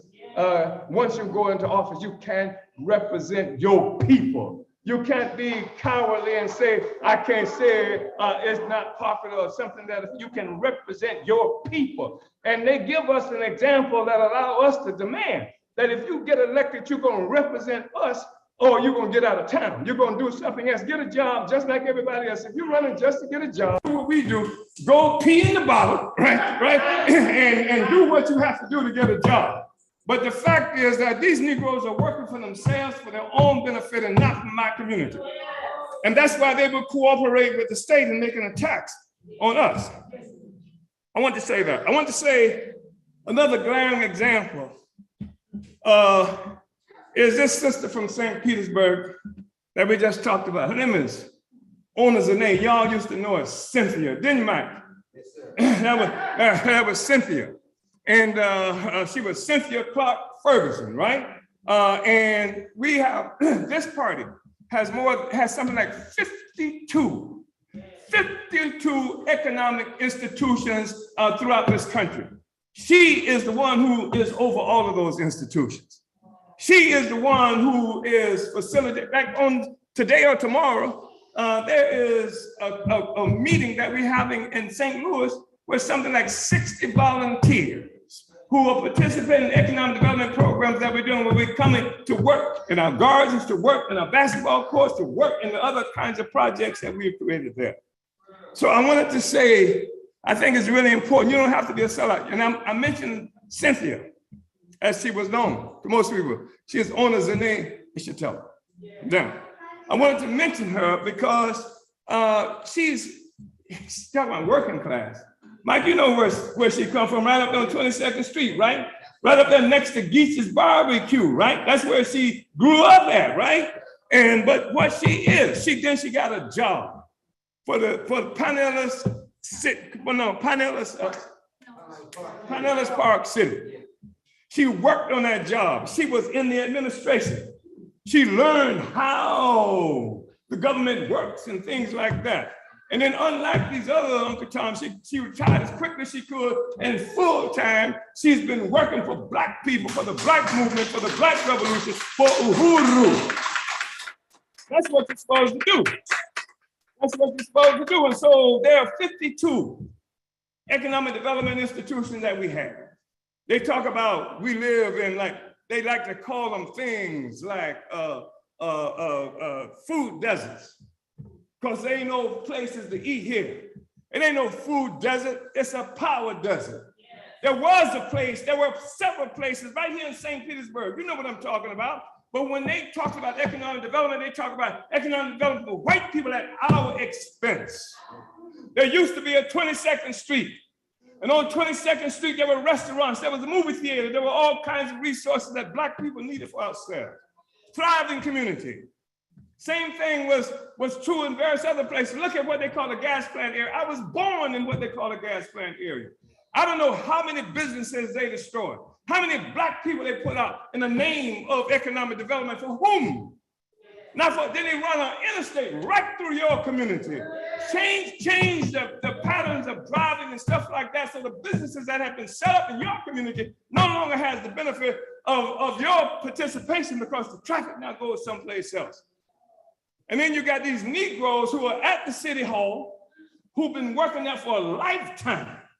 And they have created this concept they call the deuces. I hate it. I see one of these petty bourgeois Negroes talking about the deuces. Them Negroes wouldn't be caught on 22nd Street after dark.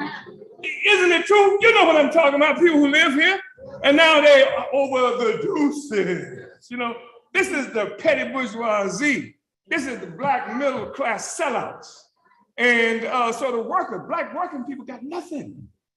And they benefit sometimes, the so-called black middle class, but the black working people have nothing at all. And that's why they hate this party, because that's what we struggle for. I want to say one of the reasons that this meeting is important is because if I should live to be 18 and a half more years, I'll be 100 years old. And no time in my life, no time, I can think of a time in my life that I have known black people to be free, where the police weren't killing us in the streets. Y'all remember Palmer Sanders? Yeah. Y'all remember Big Man Daniels? Yeah. Y'all remember all the other incidents where they killed people? Tyrone Lewis just being one of the latest, one of the most outstanding issues. I can't think of a time where we were not fighting just to try to survive. We were restricted to a 2-mile area, square mile area where we could live in this city as black people. We couldn't even live on this side of 15th Avenue, etc. And I'm supposed to have the Russians to tell me that we were oppressed. This is the most ridiculous, asinine stuff that you want to hear, and you know better than that, and I know better than that as well. So this nonsense, it's nonsensical. And I just wanted us to be able to have this discussion, because there are certain things, when they indict me, there's certain things that I won't be able to say in the trial, because they have what they call rules of evidence. Another thing, niggas, you can't say that, right? So they have rules of evidence. So right now I can say it. We can come together. We can act like, we don't have to act like we don't know what they did. They don't want us to talk about this because they want to say history just started at some time where they claim the Russians started giving me orders. The Russians started telling us what to do.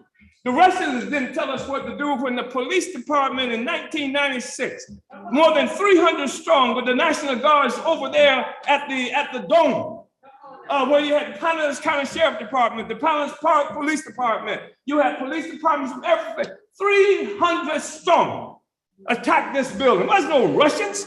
No Russians had to tell me that them white people were out there that throwing all the tear gas they had in the city of St. Peter in this building. You and I know it. This is what informed us.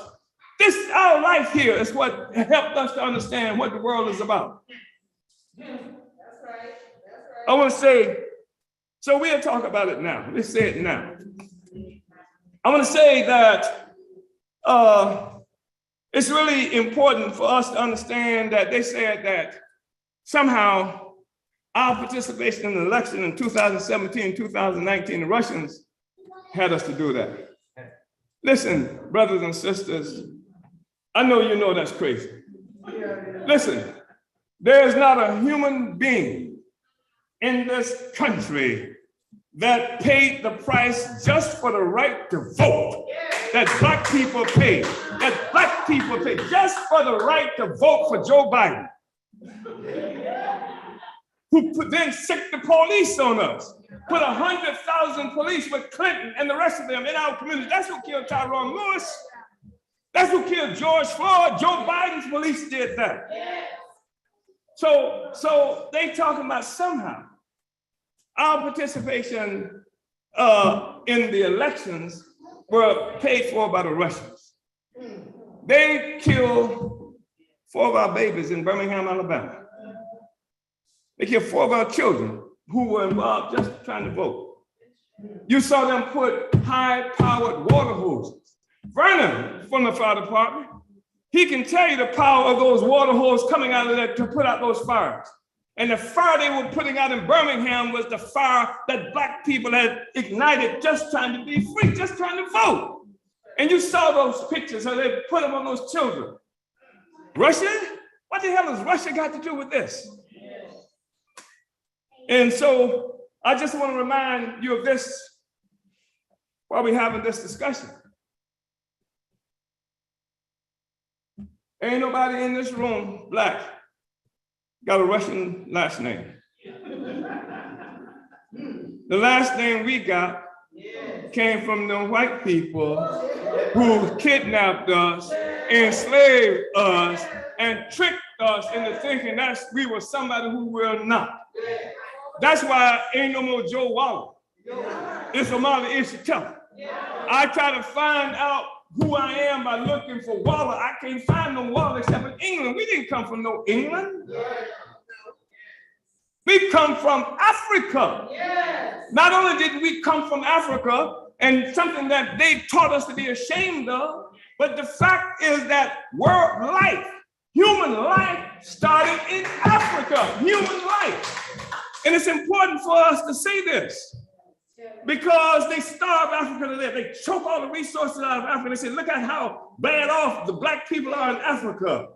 But that's unnatural because nobody went to Africa. No white people went to Africa and said, let's plant some Black people here.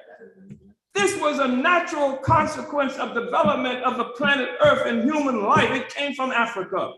So somebody had to do something to stop that from happening. If there's drought in Africa, somebody did it.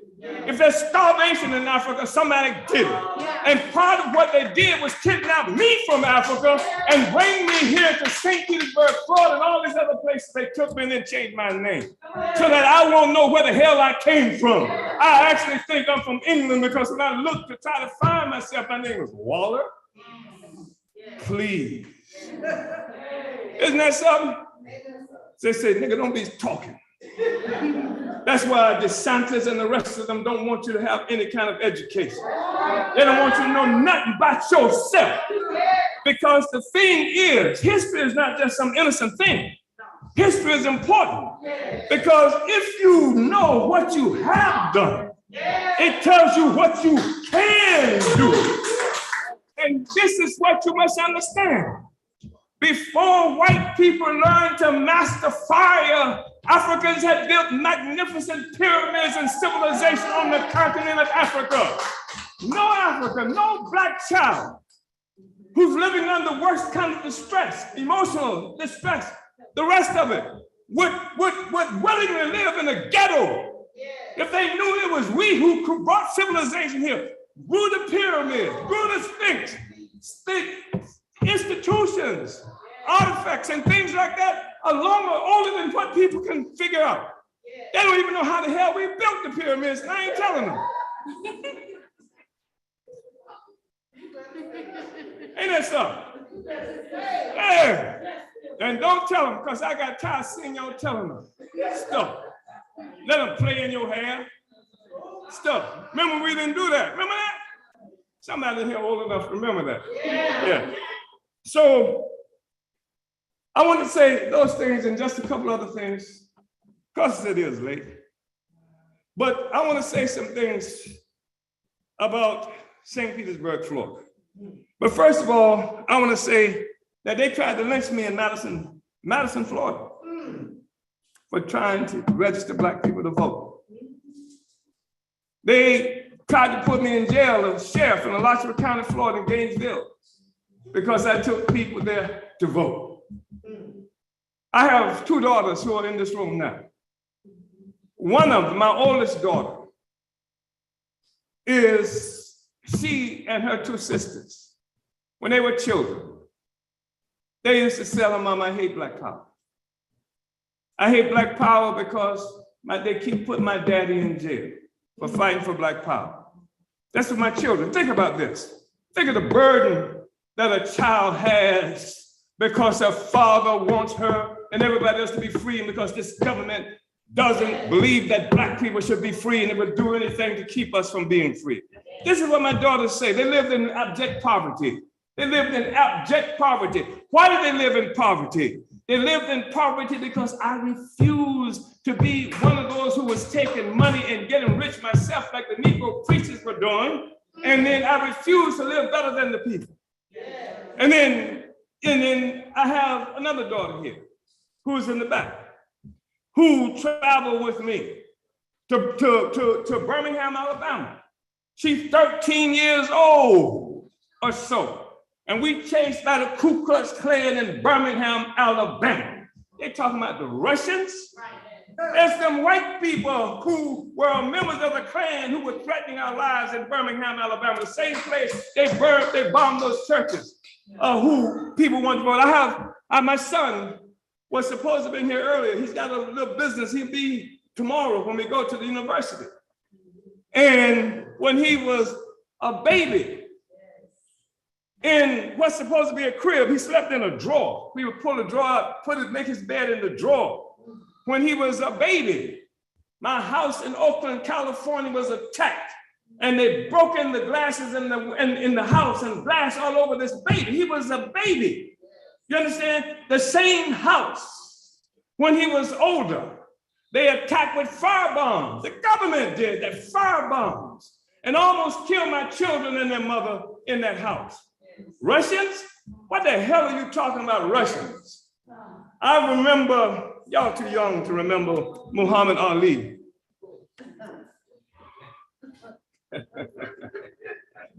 But he didn't want to participate in these US wars either. And that's one of the reasons they attack us. They say we refuse to unite with the United States war against Russia, using Ukraine as the vehicle to do it. They said because the Russians paid us to do that. But I got news for them. Like Muhammad Ali said, ain't no Vietnamese ever called me nigga. Somebody from the FBI did. Somebody from the CIA did. Somebody from the White House did. Somebody from the White House did it recently. They continue to do that kind of stuff, and they put me in jail because I don't go along with their program. Didn't they say we're supposed to be free? They act like we're supposed to be free, but every time we move in that direction, then they move the goalpost. They move the goalpost. We're close to the freedom, and they move the goalpost in every instance. So I just think I wanted to say that. I'm going to say about St. Petersburg, Florida. Mike is going to remember some of this, and there used to be in St. Petersburg, Florida, something called ABC Liquors. You remember that, Bernard? ABC Liquors. So ABC Liquors, they had a package store. You can come in and buy stuff in the package store, but you couldn't go into the bar that they had. Now, I didn't want to go in the bar with the white people. I just was working with Frank Peterman's campaign. I was his campaign manager when he ran for some office here. And I went in there just to get a Coke after the campaign office closed. I was on what they call Central Plaza then. And so I went in to get a Coke. They said, we don't serve you. What the hell are you talking about? You don't serve me. You know, and what you mean? So I refused to get up, and the police came, they dragged me out of there. That was it for me, because you could go there and spend your money and buy from the package store, but you couldn't take your black butt inside. That was just white people there. So I initiated a campaign to boycott that. There, the one they had here, and the one they had on Central Avenue in the direction across from Haslam. Was that, yeah. And so I initiated that campaign. And we hurt them so badly that they said, okay, we're not going to do that anymore. So they then turned it over and made it an all-black joint. It was an all-black joint. They said, okay, yeah, this y'all's. Y'all can have it. You know, and Negroes who were opposed to what we were doing, they flocked in like flies. I never even went to the joint. They flocked in like flies. I wasn't interested in going to that. They just couldn't insult my community like that. You understand? You remember 60 Minutes dry cleaners? Used to be up there on 22nd Street. When it was up on 22nd Street, they had potholes in the park. You couldn't drive up there without wrecking your car. And then the sisters who worked in 60-minute cleaners, they were always having injuries, working on those presses and stuff like that. And they came to us. I organized a boycott of 60-minute cleaners, the one that they had here, the one they had on Central Avenue. And as a consequence of the effectiveness of that boycott, they turned the damn thing over to Gerardo. Y'all know Gerardo? That's how Gerardo got 60 Minutes dry cleaners, because of the activities I initiated right here in the city of St. Petersburg. You should know that. When they tried to close down Gibbs High School, who led the charge to keep it open? I did.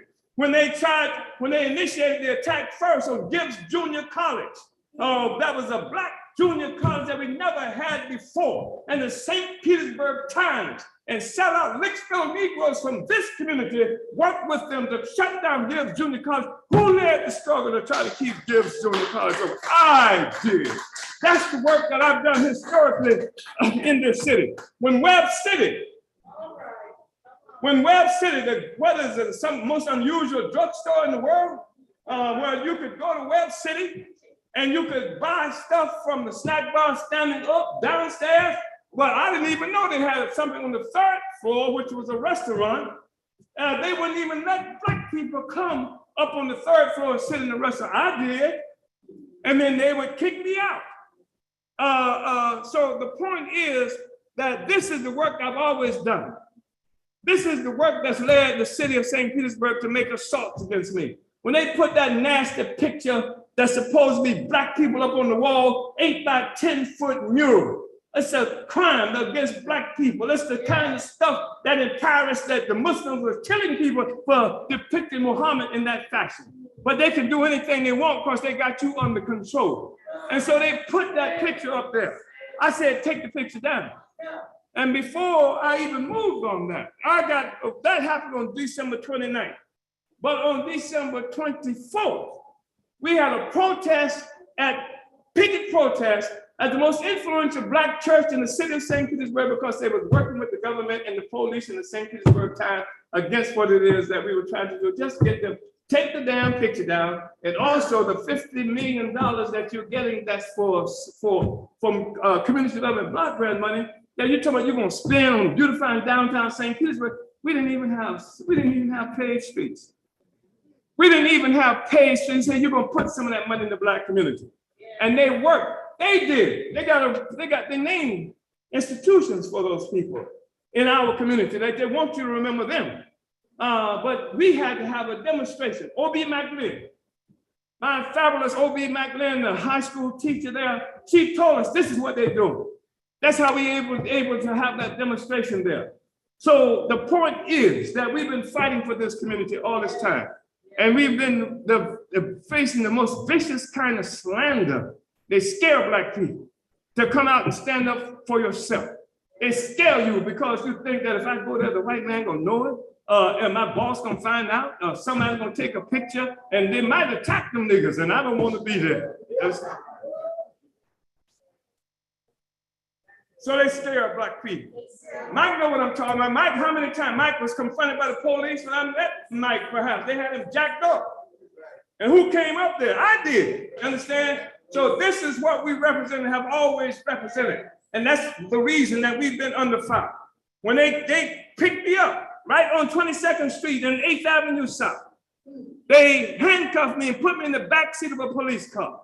And when they did this, they beat me with billy clubs when I'm handcuffed, my hands cuffed behind my back. They beat me with billy clubs. My head was swollen like a pumpkin. And then when I go to court, they tell the judge that the reason they had to beat me was because I was leaning out the window and they didn't want me to fall out and hurt myself.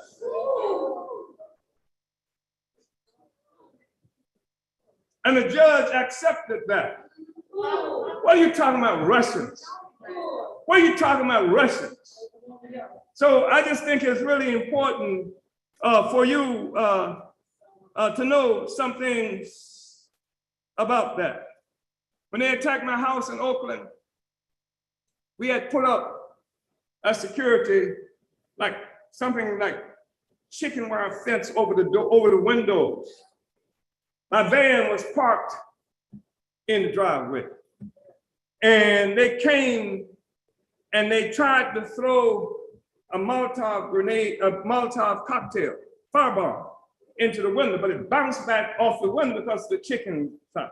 Then they threw it into the area where if we were leaving, people were leaving the bedroom, they would have run into this area. They threw it there, so that would be blocked by fire too.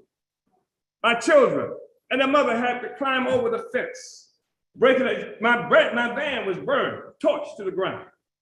This is the stuff that I've lived with, just working for the happiness of Black people. Just the happiness of my people and the return of resources that have been stolen from us for so long. We have not committed a crime. The crime has been committed against us. I think that's important to say. And also, I want to say, even according to their law, we haven't committed a crime. It's bogus. This notion that somehow we're involved in some kind of conspiracy with the Russians to embarrass America. If America is not embarrassed by killing Malcolm X, if America is not embarrassed by the water holes they put on those children, if America is not embarrassed by the fact that you have more than 40 states in this country right now denying Black people the right to vote with equality, that you can't even stand up in a voting line and ask for a glass of water. If America is not embarrassed by that, how in the hell could I embarrass America? So here we are. I'm up in the morning with my wife, right? And I'm getting ready to work out, Vernon. I gotta go to the gym, Vernon. You know, I ain't just fighting white power, I'm fighting years. I'm fighting these years, you understand? So I'm getting ready to go to the gym. And my wife presides over this program where we're training doulas. Just in case people don't know, doulas are people who facilitate birth, you know, for the mothers and for the children, help them bring about safe birth. So we are talking. At something like 8 or 9 o'clock that morning, she's going to go there and preside over this program. 5 o'clock in the morning, this racket from outside the house, my house, a loudspeaker saying, "Come out with your hands up, that this is the FBI. Come out right away, nothing in your hands." And then explosions began to go off all around my house. And in the back stairwell of my house, explosions, boom, boom, boom. And then I asked my wife, wait, let me go downstairs first. And you call people and let them know we're under attack. And when I get downstairs, of course, I run into an armored vehicle parked right in front of my house.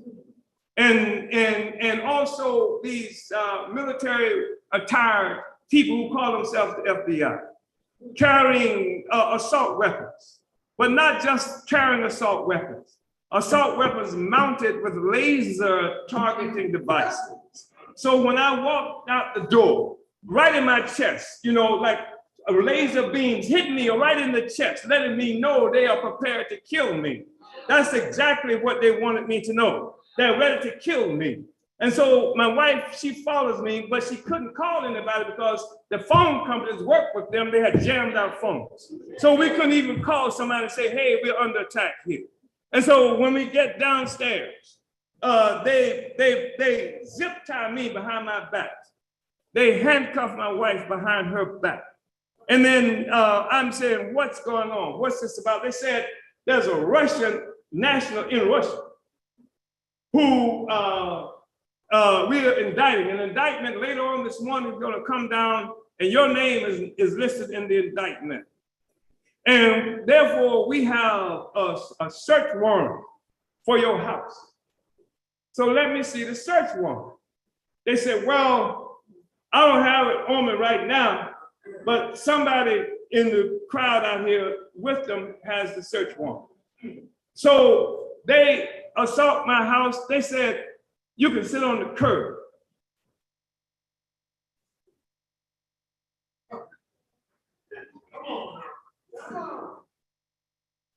You know, this humiliating thing, you see them do it with us all the time. And black people sitting on the curb and what have you. No, I ain't sitting on the curb, man. And then, you know, my wife, she could sit on the curb too. So finally, I'm tussling with them about what it is. They stole my phone, cell phone. They broke out windows. They broke out the doors of my house. They stole my computers. They stole my laptop. They went in my house for hours. At the same time, though I didn't know it, they were attacking this. I live in the most economically depressed sector of St. Louis. If you go to North St. Louis, it's better now because of us. But it looks like Ukraine after Obama. This is a literal truth. So we've been rebuilding that, right? And so, but on the south side, where most of the white people live, we also have an office. It's occupied by the African People's Solidarity Committee, which is mostly white people who work in the white community. Talking about giving reparations to black people for the crimes that white people have committed against us, right? Or collaborated with against us. We have organizations, white people working in something like, 141 cities in this country. These are white people talking about reparations for black people. These are white people talking about the genocide that's being committed against black people under our leadership. I'm telling you, I've taken to St. Louis what we've learned here in St. Petersburg, Florida. The beginning of all of that came from St. Petersburg, Florida, which is one of the reasons they're trying to erase St. Petersburg, Florida itself off the map.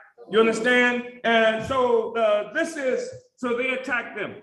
They went in, they used flashbang grenades, they used battering rams, they knocked down doors, they stole computers, they stole cell phones, then they went to the homes of two of these people. These are considered the so-called unindicted co-conspirators too, along with Akile Anai here, because Akile and this man, Jesse Neville, who's a white guy, ran elections for office together under the slogan, unity through reparations, pay reparations to black people. This woman, Akile Anai, led a march down Central Avenue with 200 white people who were chanting unity through reparations. Come on now. Come on now.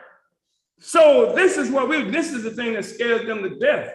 Yeah. You got white people up there with that kind of solidarity, that kind of unity. That's a big problem. Usually they can just mobilize the white community against us. When they killed Malcolm, wasn't no white people demonstrating. When they killed King, we was burning up stuff, but no white people demonstrating. When they killed Fred Hampton, no white people was out there. But this time, when they attacked, they had to go attack white people too. Che Guevara once said that when talking about solidarity, it's more than just well-wishing. It's sharing the same fate, whether in victory or in death. You understand? So this is who we are and what it is that we have been doing. There's no black gym for black people. First time in the history of St. Petersburg, you always had to leave your own community, right, to go to a gym. You had to leave your community. First time, we built the gym right there on Martin Luther King. Yes. First it was here. It was Uhuru's black gym of our own. That really offended members of the city council. You mean I can't come? Yeah, you can come. It's just ours. When I go, it's yours. I go there. I don't, that the whole notion of black ownership is problematic as hell for them. You understand? And then, so we moved that. We got that building. Used to be I.W. Williams' office. It was empty for long. We bought that building. We bought that building and put the gym there. And then because we were trying to get that community development block grant money, so we had to go through the city. So the city didn't like Uhuru's black gym of our own. They said, you need to name it behind a historic person or something like that. They wanted Martin Luther King. So I said, okay, we'll call it the Tyrone Lewis Community Gym, because they had murdered Tyrone Lewis, you understand? And so, they couldn't mess with that because you're getting too far in the arena of free speech now. And so that's where that gym came from. So the first time we had our own gym. This is the kind of work that we've done. I'm just telling you all this so that you can know why we're under attack. Because freedom is illegal for black people. We didn't break no law. except talk about freedom. Why do I say freedom is illegal for Black people? And I say this not just as a slogan, because African people, Black people, I say Africans. Does anybody have any problem with that? You know you cannot get on a ship in Africa in 1619 as an African and then get off in New Jersey as a Negro. If we was Africans when we got on the ship in Africa, we had to be Africans when we got off the ship. That had to be a very mysterious ship if we became something else, you understand? That even Spock couldn't make that kind of ship, even Noah. Anyway, the whole question of freedom for African people is critical. And freedom for African people is not something that you can accomplish just in St. Petersburg, Florida. We're oppressed everywhere. Going to school, the thing that used to strike me as a child was every place I looked in a book, everything I saw, when I looked at people who looked like me, people were catching hell. People had imposed ignorance, barbarism affecting us, violence every place, nakedness and what have you. But then when I looked at white people, everywhere I saw white people, they were living great. And I got to come up with an explanation of what the hell is going on. And the explanation, white people were so honest back then.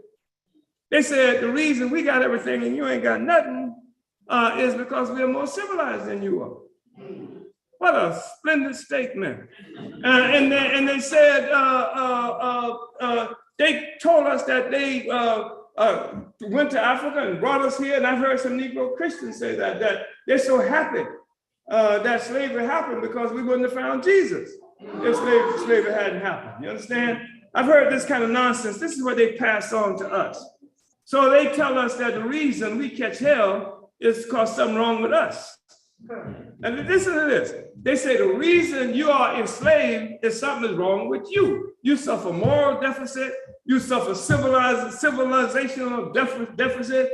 Not the one who's enslaving you. Isn't that something? Somebody can come and enslave you and you the problem. Oh my goodness. But the truth of the matter is, when we met white people, they were poor. They had nothing. They lived under a system called feudalism. And feudalism, you have a situation where they were tied to the land. They couldn't go anywhere unless the landlord wanted. Even the concept of landlord goes back to feudalism. Europe was so poor that in the 1820s, you saw in England, the place they call England now, it was so poor, people were actually eating their dogs and cats and bird fecal matter and their babies. That's true. Google it. And so this is Europe, that they tell you that they had to come out and save us and bring civilization and education to us. This was the condition in Europe. And so the thing that rescued Europe, you had a situation in 1347, 1352, 51, half the white people in the world died from plague. Did you know that? The plague. They call it the Black Plague. And the Black Plague hasn't got here yet.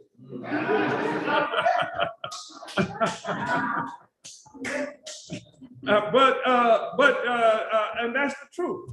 And so Europe rescued itself and became Europe through enslaving African people in particular. And then they enslaved the people who on this land. You know, white people are not indigenous to this land. Did you know that? White people are not indigenous to this land.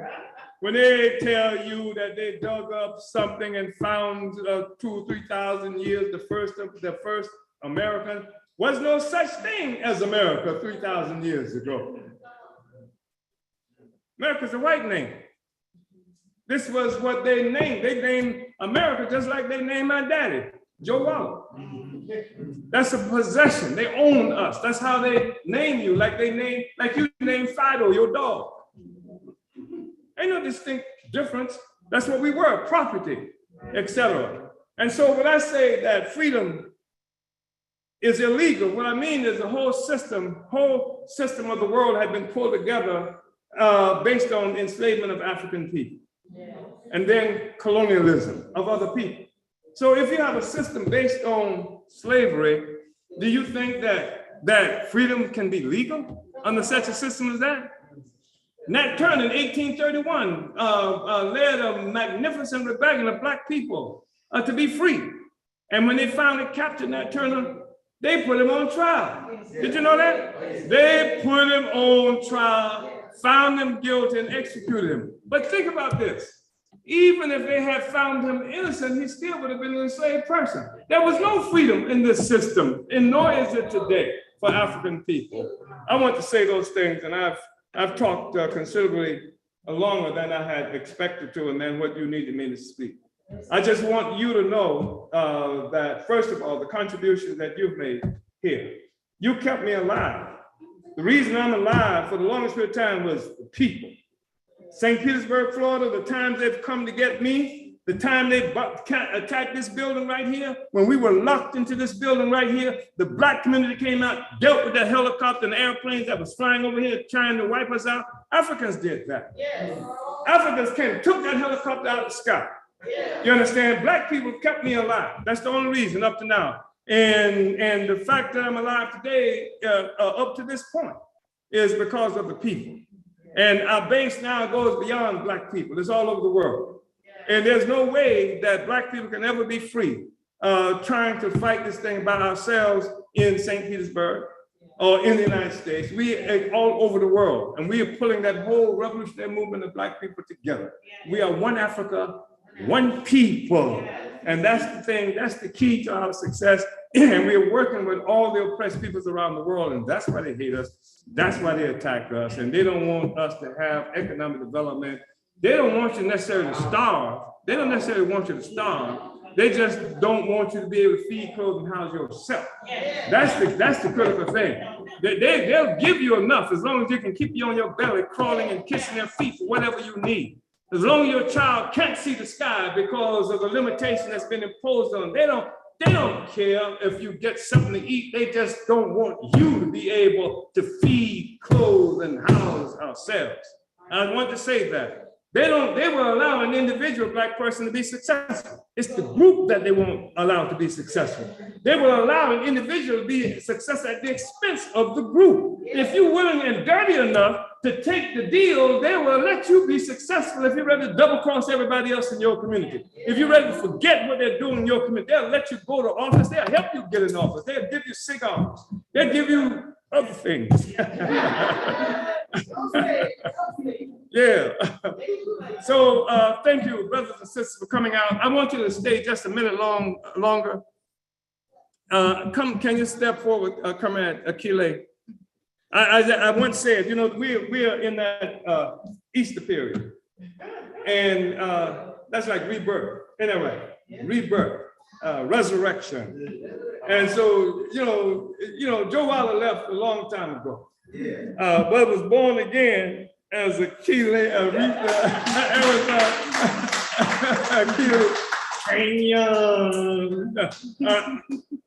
Anayi. Yeah, this is the Joe Wilder of the moment. Understand? Yeah, and a fierce fighter, which is one of the reasons he's an unindicted co-conspirator too. So if they have to, they'll put every Negro in the world in jail. They got us in jail. That's what St. Petersburg is. It's a mind-blowing thing to just drive through this city and see what they've pushed us out. It's like, I want everybody here, if you get a chance, look at a movie, Google it, called The Battle of Algiers. And Algiers in North Africa, and it was dominated by France. France sucked the blood out of Algiers.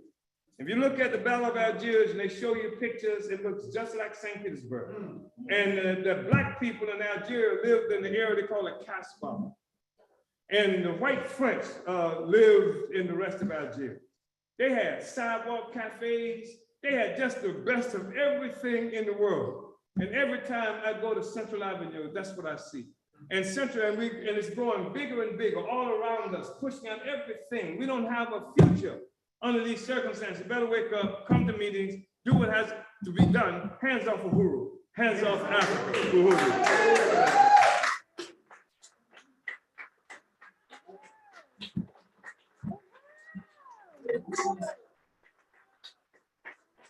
He said, hands off Omali Yeshitela, and the sky is the limit. My daughter here, I just wanted to say this. I was just talking about some of the things that's happened because people have certain images about what this movement, you just see us in meetings and you just see us on TV or the news. And, you know, generally speaking, I suspect you have the wrong idea, wrong image. I mean, there are prices to be paid for doing, I mentioned the thing about my daughters, you know, prices to be paid and the difficulties they've encountered as a consequence of being my daughters. And I remember once I was coming out of downstairs, this building, and I was on my way out, my daughter was with me here, Geraldine, and she walked out the door and she stopped and she pushed back and shut the door behind her because there was an African standing out there across in the lot where that church is, calling for me because he had come to kill me. He's standing there with a gun, come to kill me, etc. And she stood between me and him, and that's what she did. But you know, my children grew up in this movement. Those who I want to say were fortunate enough to do that, grew up in this movement. And like I said, that my objective was not to raise any slaves. You know, all right, Uhuru.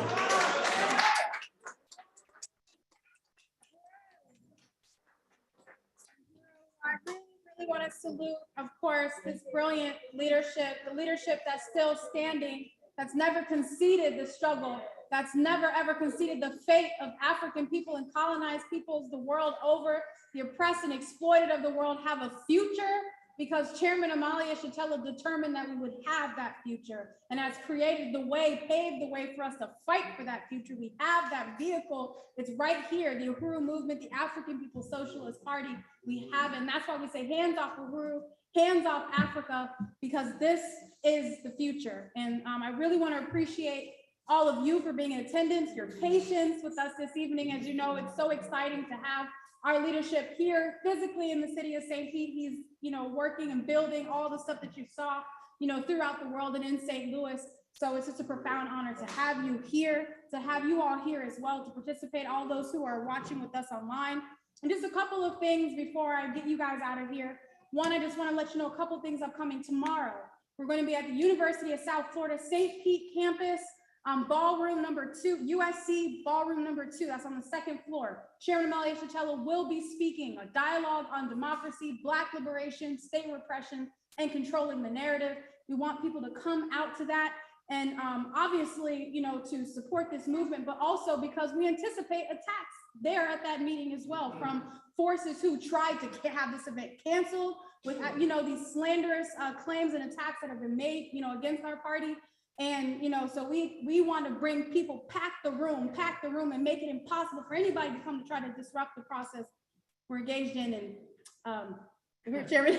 Yeah, I just want to say something about University of South Florida event. They said that there's a group that's funded by the state of Israel. Understand? Israel government funds them, but they're not charged with being foreign agents of another government. They fund them, and they said they come and block it because they said we are anti-Semitic. Now, anti-Semitic is a name that they hijacked, this whole Semitic, because even people from Syria and all those places, they are Semites. The Semites are a group of people, a grouping. But what they're doing is they said, because white people, remember Kanye West, you know, the trouble he got in? He's kind of silly, but, and the basketball player, you know, they cut you off at the knees because they said they're anti-Semitic because of what they said, because 6 million Jews were killed. But white people killed them. You better say it. White people killed them. Kanye ain't killed nobody. And the basketball player ain't killed nobody. And Arabs and Palestinians didn't kill them. White people killed them. And they say that the land that is Palestine is theirs because God gave it to them 2,000 years ago. So they made God a real estate dealer, right? that's gentrified and came and gentrified the place and kicked the traditional owners out. Now they claim it for themselves. And so they want to say that I am anti-Semitic or our movement's anti-Semitic. But ask yourself this. Not a single Jew was killed in St. Petersburg, Florida during any of these atrocities.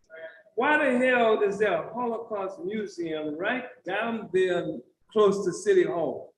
When the real Holocaust that happened here happened to the indigenous people, the so-called Indians, happened to black people. Look for John Evans and show me where Jews were hanging from flagpoles in this city like that. You see what I'm saying? So this is this nonsense that they attack black people. Stand up. Stand up. That's what we have to do. Hands off Uhuru, hands off. It's an attack on black people that they're making against us. So they're going to be there tomorrow. You be there. Yes. So that event is from 5 to 7 p.m. Again, USF St. Pete, USC Ballroom, number 2. Or yeah, on the second floor. And also, and this stuff, the information I'm giving is also available at the table over there.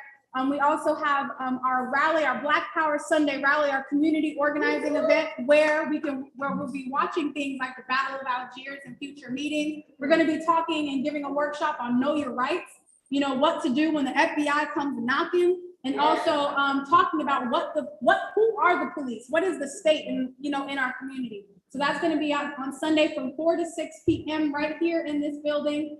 And next Thursday, at noon, we're going to be at Regions Bank, the Regions Bank on Central Avenue doing our demonstration, protesting Regions Bank. And these types of demonstrations are going to be happening all throughout this country. So let's join in with the, you know, the efforts here and, you know, getting, you know, shutting down Regions Bank, you know, bank run on Regions Bank. So that's going to be next Thursday, April 20th at 12 p.m. at Regions Bank. So we'll give you guys some more information about that. And last announcement I want to give, May 6th, there's information there. We're having a benefit concert to raise funds for the Hands Off Uhuru campaign. And it's going to be in Ybor City at Nana's Juice Bar, an African-owned juice bar in, like I said, in Ybor City. That's going to be on May 6th. It starts at 5 p.m. And we have incredible artists lined up from all different kinds of genres. Rutterkin, we have Sade Sunday, and countless others that are going to be there performing, and I'll also be speaking. So that's May 6th. Please find that information there. And lastly, comrades, brothers and sisters, one of the things that we always do in these meetings is because our objective is, you know, to call on you to, you know, be engaged, to support, not just to have this meeting, to have this discussion, but to do something about what it is that we've just, you know, laid out. We are under attack. We're fighting, we're on a counteroffensive. We are not laying down and accepting this, you know, what they're doing to us. So we want you to be a part of that fight back.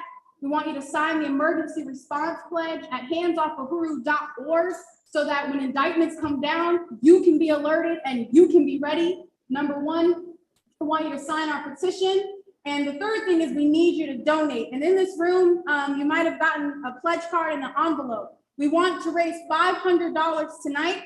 So, and I heard that we already got $100. We've already got $100 in the room. So that means we only have $400 left to raise to reach our $500 goal. Those resources go to the Legal Defense Fund to defend Chairman Omali Yeshitela, the unindicted co-conspirators, and others for when impossible indictments come our way. So we want to be able to fund the legal defense, fund the lawyers, and these things that, you know, will help us to win this fight, not just in the courtroom and on the streets. So again, we have a $500 goal. We have only $400 left to raise.